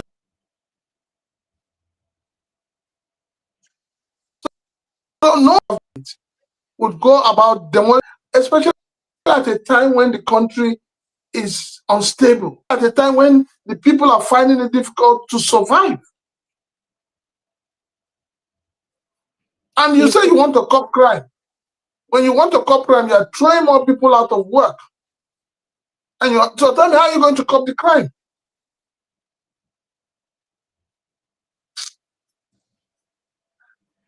All right. I'm sorry. Nigerians' phone lines are open. Let's begin to call. Get your thoughts and reactions on the conversations we don't raise tonight, and just a little icing to the cake. I don't know what I tell you. Say as to APC governors don't tell us to say why one they won't go strike and one is strike now. Pressure. Sorry, sir. Madam, stop. Those APC governors should go and sleep in the toilet. Every one of them. Honestly speaking.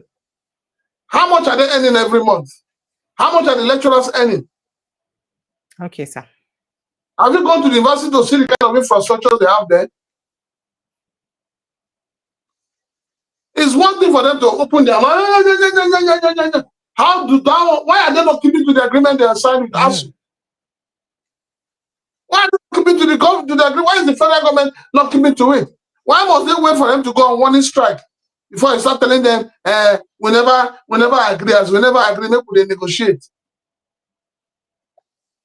Please, these governors should be very, very careful. These governors, they should be very careful. These individuals, they should be very careful. Nigeria of today is sitting on a keg of gunpowder. They should know that.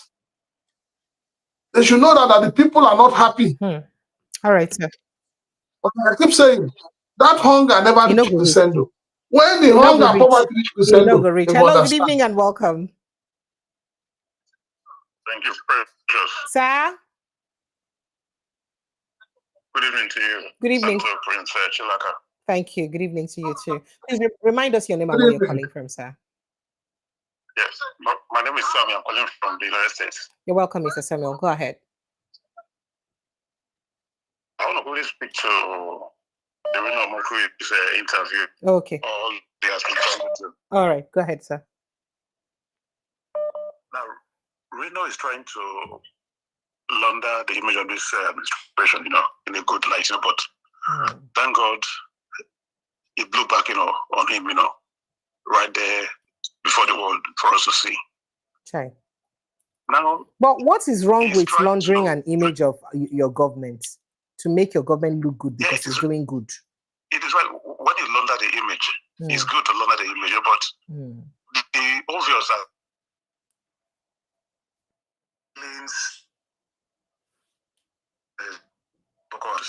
to stop this around. The Americans came and said they already. Your line is breaking up, so I think we're losing some things from what you're saying. Your line did break up, sir. So sorry, maybe it's the network. Sorry about that. Let's say your internet not is stable. Just go ahead, sir. Let's see if we can get a bit more of what the internet is stable. If you're not stable for you, where you go for stable past Precious? My own too stable. So the point is, what we're trying to do is to make sure that they see Tinubu in a good light, but we all know who Tinubu is. Whatever Tinubu touches, is destroyed from the very roots of it. No. That's what's happening in Nigeria. No. Listen to me. Listen. Sir? I owe no apology, in saying this. All the zones in Nigeria, they've been destroyed finally by this, man, they're in power. So instead of to govern, they are spending more money in propaganda to make sure that people see them in a good light. But like I really said just now, when you are trying to make effort in that the international community believe you that the country is doing well, what is the purchasing power of the people? How are they faring? Are they secured? How much is fuel? How much is NEPA light? How much is they're taxing for boreholes? So the world is seeing all of this. So for Reno Monkey to come up and say no king of Christian in Nigeria, he should get his facts together. The other day there was a bombing military bombing in Kano, Kaduna, a parallel station where 80 people were killed. I don't know if you remember the other one. Yes. That time. It was Christians that were killed, was it not? So your network is bad. Of certain people. Oh, so sorry, it's about the Christians, So for the other part of it, she told about to go send Bibles, 1 million Bibles to Christians, that is only seen right there. That one don't happen since now. What they're trying to do. Now, since early this week, it happened now. It's all the game. It's all the game to make the world believe that there's no fact. But they know you more than you know yourself. You understand? So Reno you should just, like you said a while ago, he should delete his, social media, platform of Nigeria Matter, because it has been no good and it's no good till tomorrow. All right. Thank you, sir. Thank you. I appreciate you, sir. Thank you. All right. Thank you. Sincere apologies. I think I cut you off abruptly. Sincere apologies, sir. Hello, good evening and welcome. Yeah, good evening. Welcome. So what's your name? Where are you coming from? Jobless from the US. Jobless from the US. You're welcome. Go ahead, sir. Yeah, Precious. Sir? The only thing I want to say is about the CDS. About CDS, Christopher Musa. Yes, sir. My name be that. I wish he would just be like the white guy, the American guy. Mike Arnold. What's his name? The guy that gave his own account on fact finding with the devil Reno Makre. I wish CDS Musa will just be like that man and say, may God bless him and resign or leave the army. If he's at war, let him do a war. Because I know that his hands are tight, he cannot do anything. They are killing people in Nigeria every day, and we have the CDS here. I wish all Nigerians the energy they are giving to very dark man and V-Lord saga on internet. I wish they will use it to push about Reno Mokre to the Western world. So he will lose his papers. He will lose his passports there, because for an American to say something and say, may God, so God be help me. That last thing that man said is a very serious thing, because that man went there. That man just remind me of what the guy that came with a Canon camera during the Nigerian Biafran war. That he went to eastern side to take some pictures as a journalist. What? From the man's account. He said he brought out his camera. People, he saw children, hungry children, minority children begging him for help. Yes. And from that day, he's changed. He had depression about that. So that was exactly what happened to that white man. But I hope you people also know that. I mean, also everybody. I know talk say Mr. Mike Arnold will get his own agenda. But I don't know if you also saw that video where he was talking about encouraging President Tinubu to cut a deal with Donald Trump, that Donald Trump is a deal breaker, a deal maker. Make a deal with them. In terms of our resources, say they will also do a deal with our resources. So that point where he make there, Nigerians they talk, say, why does it have to be about our resources in Africa? Why should it be about our resources? Why? So people don't they look at now like say the bottom line of all these things and when make they push this killings of Christians and all that. At the end of the day, it boils down to the resources we have in Nigeria. Do you understand? That's what I'm telling you. This one is no more resources. These people are taking lands. They are renaming people's village after chasing them away. They are moving out. Also, we know that there's illegal dealings going on because of resources. But we, the black people, I'm sorry to use this word, we like when we don't listen to our conscience. Our conscience, some of us, our conscience are dead. The man, it's not. You see the massacre. He said that Reno told him that he's going to meet the Senate president. Yes. That he's going to meet Tinubu. He's going to meet Rebecca. NSA. Yes, sir. At the end of the day, Reno doesn't have any contacts to meet those people. So it was lies. So the man came for his own benefit and benefit of the US, if he could. But later, the man was like, he said, no, I'm not going to do this. All the plan he came with, he forgot about it, and the instincts of human humility kicked in. That's why you saw the man go and watch that I am not disputing how. I mean, I saw all of that. I saw how bad he felt. But the point that they make, they say, so why you think say person from US go come help you for free? Waiting you do so that when they can go help you. This time around, like Christina said, Nigeria is a sovereign state. But this time around now, they must find a way. If it's sanctioned, if they will sanction those. How do you think that? Yeah, but they cannot sanction the politicians alone without it affecting you and I. That's the point. No. Now, precious. Now it's just like the Nigerian stuff we used to say at all. Nigerians are not benefiting anything from these politicians. Okay. Our people, we have it. So we were already suffering. So it's better. So there is no need. All the eggs, all right. All the people. Understand me? Because if you want them now, they are the politicians are the only people and their family eating. They are only one driving good cars. You see, so the people are dying every day. No hospital, nothing. People, you see, look at that arise upon where she stays a lot of money. At the end of the day, armed robbers were able to penetrate, to come there and steal from them. And at the end of the day, they lost a bright future. So this is how we are going to be dying one by one, and they are still enjoying. Look at Wike had. Oh yeah, sorry, network. Don't let me hear you. Hello. When I came to abroad, when we came, he will not be dancing like that on internet. Thank because you. He has the apartment is living, the guy that bought it. So the best thing is that CDS should just be like that man. Thank you. And save people's lives. Thank People you. are dying every day. Thank you. So Thank you so much. I appreciate you, my brother. Thank you so much. Hello, good evening and welcome. Oh dear. All right, so I get plenty of people from my backyard. Make I look what I go fix them, talk to them very quickly. But don't forget to quickly go follow us like your village people. If you never follow us before, if you're not subscribed, please ensure you subscribe to this platform.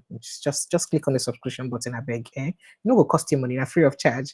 And kindly click on the like this post and share it so that more and more people can see it. And may they just know the things and what you see what they do here. Make our gospel they move forward one by one. Oh yeah, make I go back, go bring my people then come back to inside the building. T.Y. Danjuma, good evening, sir. Good evening, Precious. Good evening, Prince Chilaka. I don't close now because of you. Now I see the office. Oh, sorry, no vex. You go pay me overtime. Sorry, sir. Sorry, who I be? I go pay you. I go take you out. Which one? Because Prince Chilaka don't insult my life this evening. No, I don't agree with Prince Chilaka for what he talk. Women are doing know my capacity. Say Nigerian women know they take men out. I feel so. Can I take 50 of you out? I've said it before. They play. I go take 50. You take you they play. You know my size. Oh, you never sabi. I'm in severe pain. It's okay. No vex. Now my man, pardon him. I don't come up for your trouble now. I don't pay for this year. Yeah. No worry. One day when I grow up, I go order for Suya for everybody for this everybody. Platform. They insult me too much. Yeah. Yes, where is all the money? Make I give everybody Suya, made them chop. Prince Francis, because of this, remind me, I am going to order for Suya for him. Please, Mr. Kange Black, where are you? Make sure you bring Suya for Prince Francis Chilaka.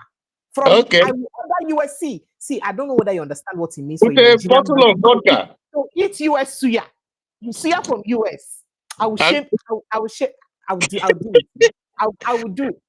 I am going to order, and when I order it, please you eat it on air when you're talking. Say, this is a as evidence that I ordered it from the US. I'm going to order it. What I go do when if you permit people to eat when they talk. I put it to you that Nigeria Suya is not enough to show you that I can spend money. I'll order US Suya for you. You go enter flight, come Nigeria for you to chop out. This one I don't want to buy with dollar. Exactly. I go spend dollar. Make a contact me, Mr. Kange. Don't worry. I go, Mr. What's it be that name? Mr. Kange Black. Kange Black Suya. Don't worry yourself. See why I beg, just help me hold on. This person don't they call me since it be like say get with me one report me. Good evening and welcome. Good evening, ma. You don't pick my cut. How I no go pick your cut scene now? No, now. I got tired. I'm not there around for a very long time. Sorry, no vex. I travel, I go bury my grandmother. I won't go invite you. If I invite me, I for come now. But matter, you're too busy. No vex. I better remind me your name and where you call from, I beg, bros. I be Mickey now. Your friend where they call me now. Mickey, my guy. Have fun. I'm in today now. Me very fine. Chai. I also your family then come. You said them in their way. I hope so they come back for the burial. They come. My younger brother come. My two uncles. One come from Canada. One come from London. Okay. All right. Go ahead. Oh, that's good. May her soul rest in peace. Well done. As long as in her grandmother, she don't old small. She don't chop better. She old 106. That celebration be that now. That one a good one. Oh. All the best. Congrats. I wish you the same with your grandmother. Not now. Wish you the same when you get to that age. Yeah. Well done. All right. Put mouth for talk, Shapali. So, two matters I want to contribute. Okay. Arino, Mokri, and Nigerian women. This is our bonge or girl in the studio. The girl with white hair. That guy too perfect. They invite and they come all the time. Anytime he come, they enjoying. Imperfect because of saying talk waiting. Make you not be saying that woman matter make you say imperfect too. The way the matter they go in this, he talk from his heart. He love Nigeria. He's a true Nigeria. Okay. We need more people like him. Okay. You really know they do according to a name. In mockery for my language, na small goat, goat. You hear me, madam? I don't hear you. Come on, I. In mockery for. And now your town man, no. Now your guy, you. Now for your brother. Now my brother. You know that my brother. We brothers. And you know how small it could be. No matter you wash him, bath him. If you kill him for soup. The body of the day. That body of the still the body. The thing they follow him because of say meat sweet, you know go call cow daddy. Ew. You know go say because you want your beef, may call cow uncle. Uncle or daddy. Chai. Now the way we find Reno be that. Now God go help him. I dey pray for him as my brother make you see the light. Then concerning waiting, my daddy tell you when you say don't touch, you know it's not true now. You use it. Our Nigerian women. Before you finish them, say some or a few of our Nigerian women. No. You cannot say most. How many Nigerian women you know? Now, we there over 100 Nigerian women. How many you know where you go talk most? I use my family, I use my friends.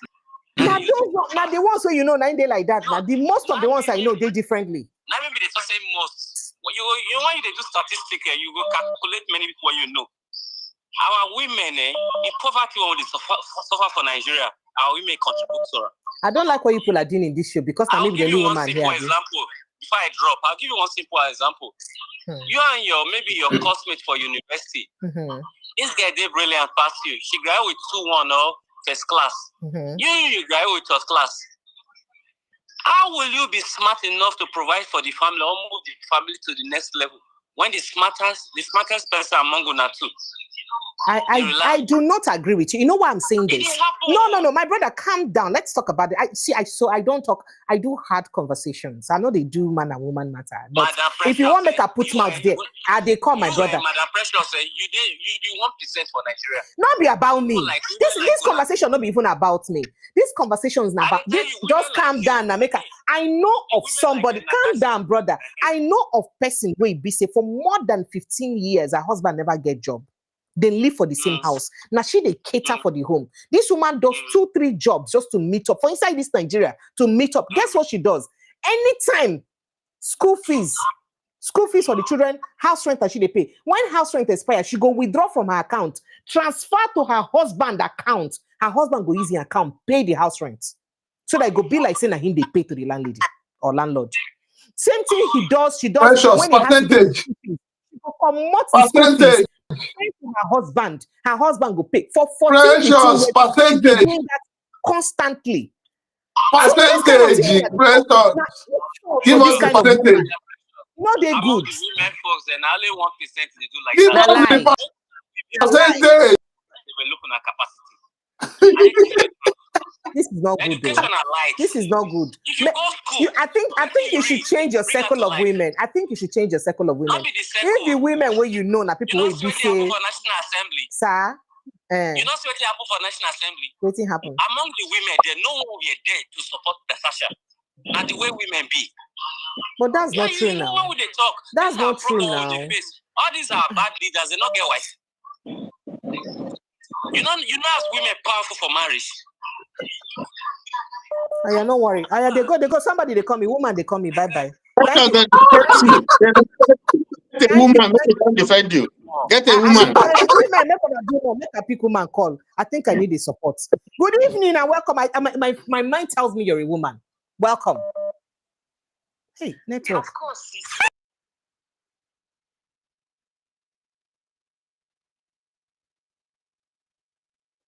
That network no go work.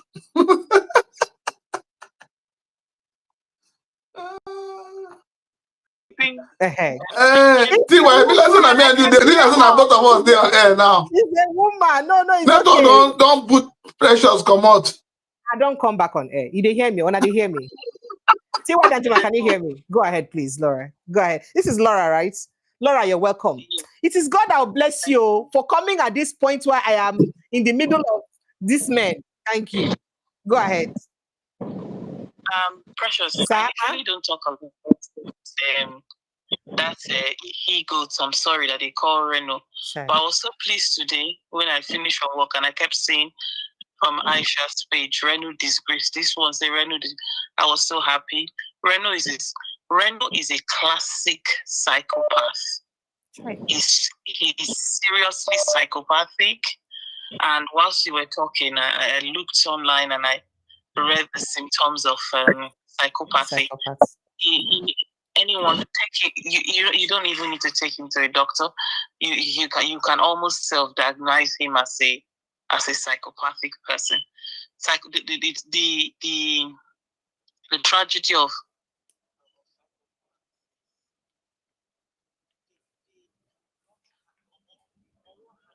almost want to have pity for them. They do that thing that is inside of a human that enables you to be empathetic. A psychopath does not have it. They are the center of their own universe, which exists in their mind, and they live in the middle of that universe. They are not normal people. Essentially, they are sick people. Reno is sick. Chai. So that's the one point. So I usually just ignore him. When you see millions of Nigerians following him, it's just a reflection of the lack of education amongst educated Nigerians. Yes, they went to school, but they are not educated. What do you expect? When 50% of the people in the country who go to public schools have to lay on the floor with their notes. They've written notes, but the notes are not inside of the head. So the thing they affect the brain because it is enough for ground right notes. Hi. Yeah, I feel sorry. I just avoid Nigeria to a large extent. With regards to the things that Prince Chilaka was saying about women, when you started with what Uju Kennedy used to do compared to what the now minister here, sir. Minister, I really don't know. I deliberately try to avoid Nigeria. I don't know that you need all that money, but you definitely need money. Reorientation requires money, but I generally don't. The ones that are orientated already, what can we do to put them in that place? Do you know how many intelligent women we have in Nigeria? You have no idea. Nigerian women are brilliant. Let's see. There are within the urban middle class and above, there are a lot of people who still struggle to send their children to school, in particular their daughters, give them a good education. And I agree to an extent with what you're saying, because if you walk into the graduation of many private universities, when they're handing out, even public universities, when they're handing out best results, women back to back. When I was in Federal Government College, it was mostly women back to back. So it tends to be like that. However, Precious, what you need to understand is through the years, the last 20 years till now, that's the portion of the graph that is those category of women is small, is shrinking, is getting smaller and smaller. You and I, we lived in a bubble of the women that we know. They may not, their parents may not be wealthy, they may just have been, the father could even have been a teacher and the mother a teacher, but it is still a small, in other words, there may be 1 million of those women, right? But compared, do what they call a mean average, right? There are different types of average. Compared to the total population of Nigeria, of women, they say we are about 240 million, right?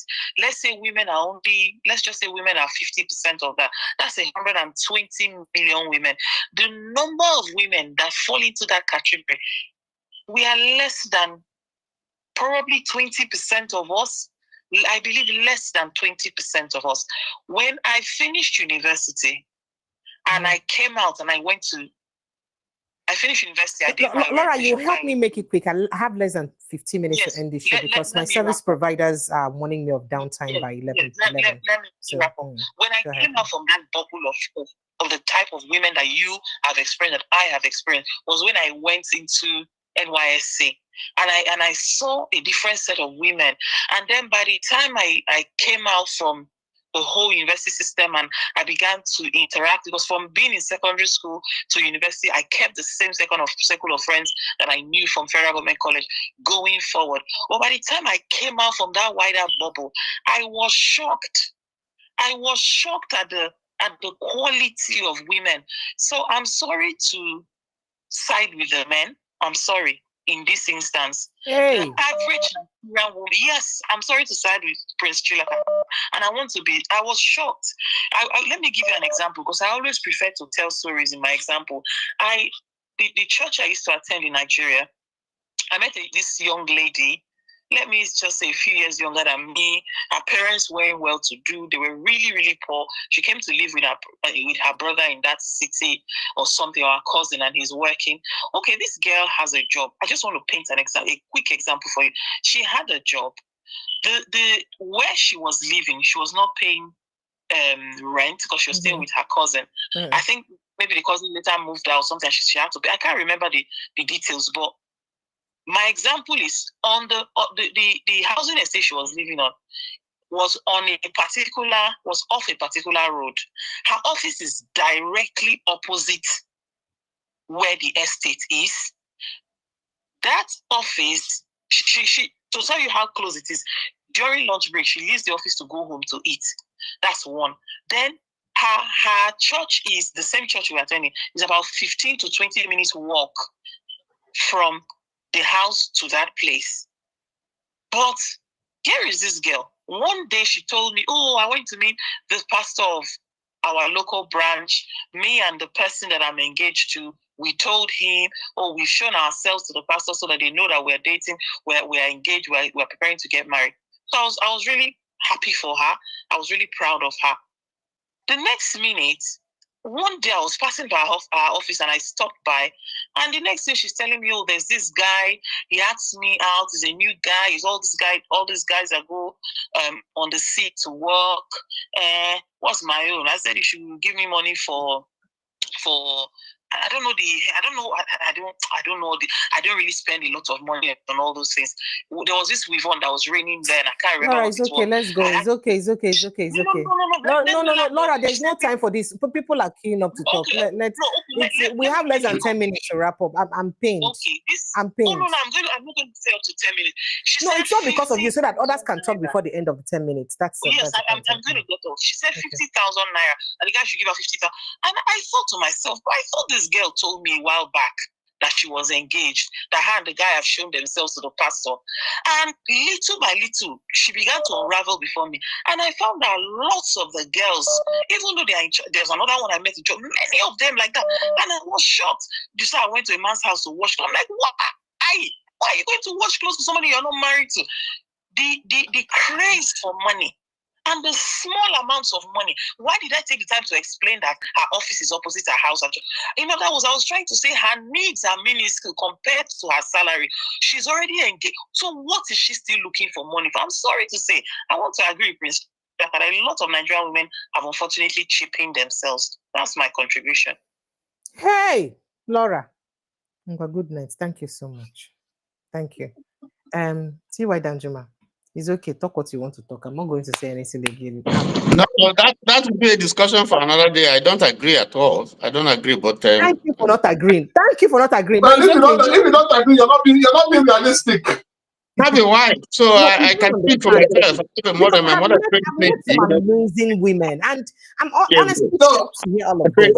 What you see? Amazing women. The point is that the point I'm trying to make, which is the point I stand by, I say that if you are talking about women that are thinking out of the box today, they're not up to 10%.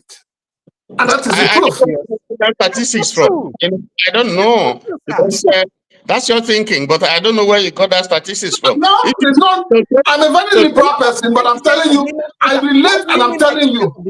Today, have you seen the group of men strong that were breathing today? Have you seen them? Have you sat down to communicate and converse with men that you can barely pick anything from? For someone like me, and I am not here generalizing. Precious, you're not. No, Precious, you're not. You're using yourself. No, you can't use yourself as a yardstick.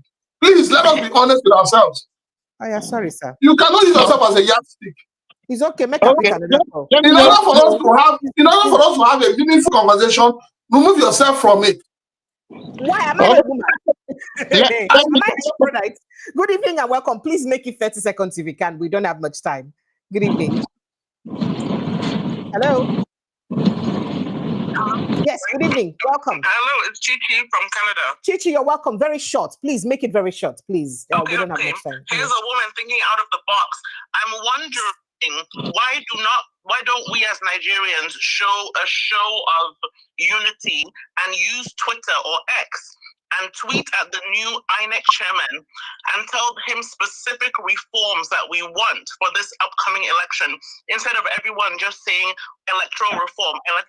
We should say specific things, and then he has to respond to our requests. All right, that's a woman thinking out of the box, Prince Francis Chilaka. She's not a 10%. Thank you. We're not precious. We're not saying all women are the same. Don't placate everybody. Don't call me. All of them. It's okay. It's okay. T.Y. Danjuma, let me bring Mr. Mop. I hope Mr. Mop will save the day. Mr. Mop, good evening and welcome. Yeah, greeting everybody. Greeting Mr. Chilaka and Tony, my brother. I think I'm on the side of Precious. Okay, Mr. Chilaka, I disagree with you. That estimate you gave about 10%. Too much. That's an underestimate. Okay, because we have a lot of intellectual Nigerian women, even the ones in the village. I mean, they use internet and everything. So they're to make it short, I disagree with you. So let me go to the topic in order to make the story short. Yes, I was going to say something about what Precious said earlier. He was here, rejoicing about the ranking of Nigerian university. No, we are still below par. Because if you look at the ranking, just the top 50. Now. Yes, in Africa, Nigeria only have, hold on, Precious. I have my empirical data to back what I'm saying. Nigeria only have 3 or 4 universities in the top 50. And University of Ibadan, Lagos, Nsukka University. So I don't know what kind of tribe you hear rejoicing, taking Nigeria. I mean, it's been dominated. Hold on. It's been dominated by South Africa. In the top 25, South Africa. South Africa has almost about 13 universities, and they're a very small country. But anyway, let me wrap up my story. I can't do anything without speaking about Reno Mokore. I mean, we know what transpired. So he proved himself to be a meticulous record keeper. That the truth can never be far from him, because that guy is a habitual liar, exaggeration, and fabrication. I mean, he manipulates things with photo up a car that doesn't belong to him. I know him. I've met him in California here, parading himself as a pastor. Yeah, he go to a church, a very small church. I don't know if he's a pastor. Yeah, I don't know what he does. But that guy is just a habitual liar to the highest degree. I mean, we know what transpired. So when he come here to deceive people, some people believe it, because I want a different platform, particularly some guy who favored Tinubu government, saying that why are we talking about Reno Mokore? Reno Mokore means well for Nigeria. I say, okay, I'm not going to argue with you. So let me give you a fact from this genocide we are talking about. I'm not one of those that necessarily think that that should be classified in that area. But if you look at the number said it all. It's disproportionately, Christians are being killed depending on the methodology you use or the source. It can be 2 to 1, 3 to 1 Christian. So that cannot be coincident. You should look at it from that prism. I mean, the Americans everywhere in the world, they know what's happening. The world is so global right now. It's intermingled. So they see everything that happened here. So for we to come here and say the Christians are not being killed, the data back that up. Am I in support? I don't know what their interest is or dishonored interest is. But sometimes he's speaking the fact. So let's call it what it is. Yeah, you can call it genocide or whatever. But the Christians are being killed more than the more than the Muslim. Even all these atrocities being perpetuated by the Muslim. Precious, Mr. Chilaka, can you tell me in the South any Muslim, that had been killed by the Christians for religious belief? You can't tell me one. So that get to show you the point these Americans are making. So I'm in support of it, whether you like it. They're not coming to invade Nigeria, whether they're going to declare a country of particular concern. That I don't know, but it's being amplified in the Congress right now. Not just one person, not just Ted Cruz, about five of them have sponsored a bill. So I don't know what's going to be that outcome, whether they're going to send delegate to USA to go and, I don't know what nonsense is that, or Tinubu going to come and say my wife is a Christian. So they won't follow the US on a senators their debate. I don't know what that may backfire. Look at what Reno Mokari did. It just backfire, So I mean, Tinubu going to come out and say my wife is a Christian. So yeah, your wife may be a Christian. You may not be a hardcore Muslim, but what are you doing about it? It's about re-election. You're not doing anything. This is a country where Boko Haram, are being considered to be repentant. You bring them back into that society. That's not sustainable. So we are deceiving ourselves. Let me leave it there. Some people will speak. Okay. Thank you, Precious. And Mr. Chilaka. Nice to see you. Thank you, Mr. Mopu. I appreciate it. Mr. Mopu, have you eaten suya today? I should buy you suya. They say I should be taking men out. Okay. I don't eat beef. All right, it's okay. Then that means you're out of the question. See, the person I wanted to take out now has said he doesn't eat beef. What will I now do? It's okay. Thank you. Good evening and welcome. Good evening and welcome. Hello. Yes, this is Daniel. Daniel, welcome. Please make it quick. Make it quick. Our time is running out. Okay. I want to comment in regards to this security issue in the country. Okay, go ahead. My only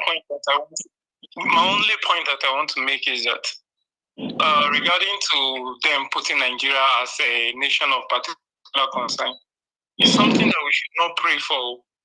We should pray that everything should go well so that at least whichever way we are going to do sort everything out, it should not be something that, okay, they will not put us as a nation of particular concern, because at the end of the day, we will not be able to get ammunition in this country.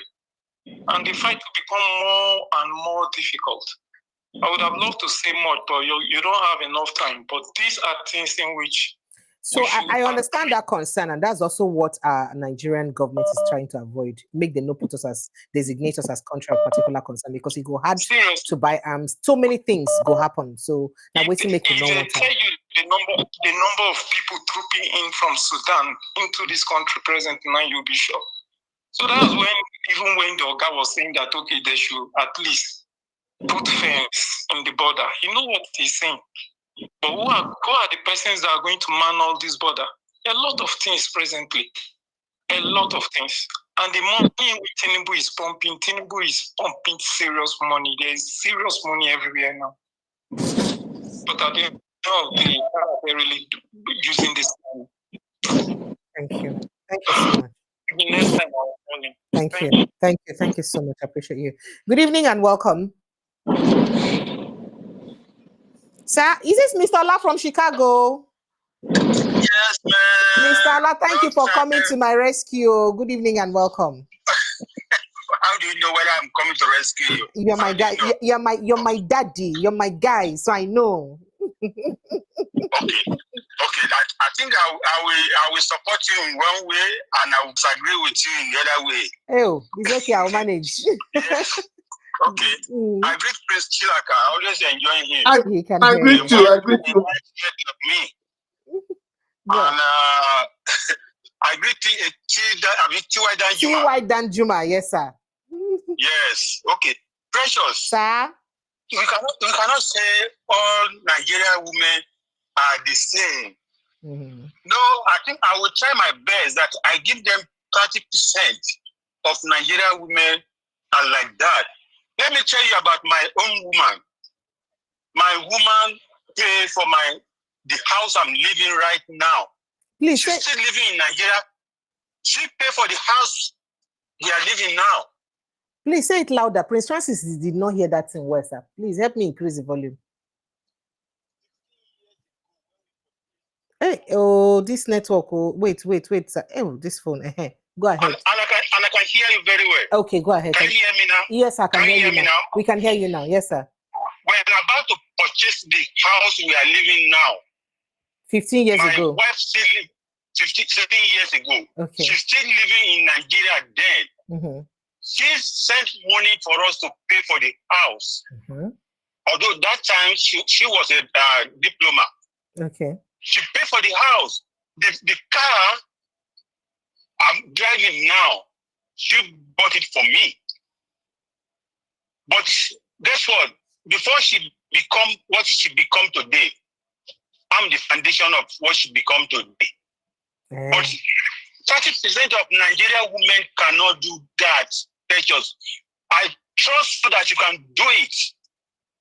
But many people cannot do it. I've never come across maybe just once. So we have short time so that next time we talk about it. Thank you. You are doing a good job, Precious. Thank you. Thank you very much. Thank you, sir. Thank you. God bless you. It's okay, no problem. I will manage. I will manage. It's as if you gave me with one hand and took it with the other hand. It's okay, no problem. T.Y. Danjuma, let me have you have your passing shot on this conversation. Okay, quickly. I know that my internet will go down any moment. Yeah, quickly about the university ranking of Nigerian universities, the global ranking 2026. Yes, there is a cause to feel happy because in last year's ranking, you had 47 Nigerian universities that were globally rated. And this year, 2026, for 2026, you now have 51 of them. But if you look at the positions, there is no Nigerian university that is in the first 1 to 800. None. The first university that in Nigeria is rated between 801 and 1,000. And so is Unila, Covenant, and Ahmadu Bello, and so on and so forth. That is one. Two, you find out that in Africa, Egypt, South Africa, Egypt are doing way better than Nigerian universities. So even though we say, yes, there's a slight movement, a positive movement, but we are way, way, way far behind. Because if you look previously where University of Ibadan was, this is not where it is today, so it's a shame. Now you go. I like us to end now, TY. Sorry, it's almost 11 p.m. and my network will be by 11. The network providers say they need to do upgrade, so just so that they don't cut us off halfway. I wouldn't like that embarrassment because I don't know what their plan is. So I would like no vex, or would it just be fast with it? But in case it goes off anyway, so you don't say I'm waiting to come up with that. So just go ahead. No, it's okay. I'm talking about the other, the list of, Africa's fastest growing economies. Nigeria is not in the top 10. But the thing that even saddens me is that you find countries like South Sudan and Libya rated far ahead. They are among the first 10, and Nigeria is not there, and they call themselves giants of Africa. You look at, the sports, the FIFA World Cup qualifiers in Africa. You have 9 countries that have qualified. Even Cape Verde is there. Nigeria is not there. It's a shame. So if we say we are moving forward, I don't know what optimism. I don't know on what basis that optimism is based. I think Nigeria has gone down, and I think we need a lot of work to do. Let me stop there. Thank you so much. Thank you so much. Precious. Thank you. Okay, thank you so much. All right. Nigerians in the US, I can't tell about the UK. They say they no fish ship suya go UK. For those where they UK, where they ask me for suya, I would have spoiled you with suya, but they say they cannot ship suya meat at all to the UK. So unfortunately, I can't get that for you. But for everyone in the US, you can get free delivery of suya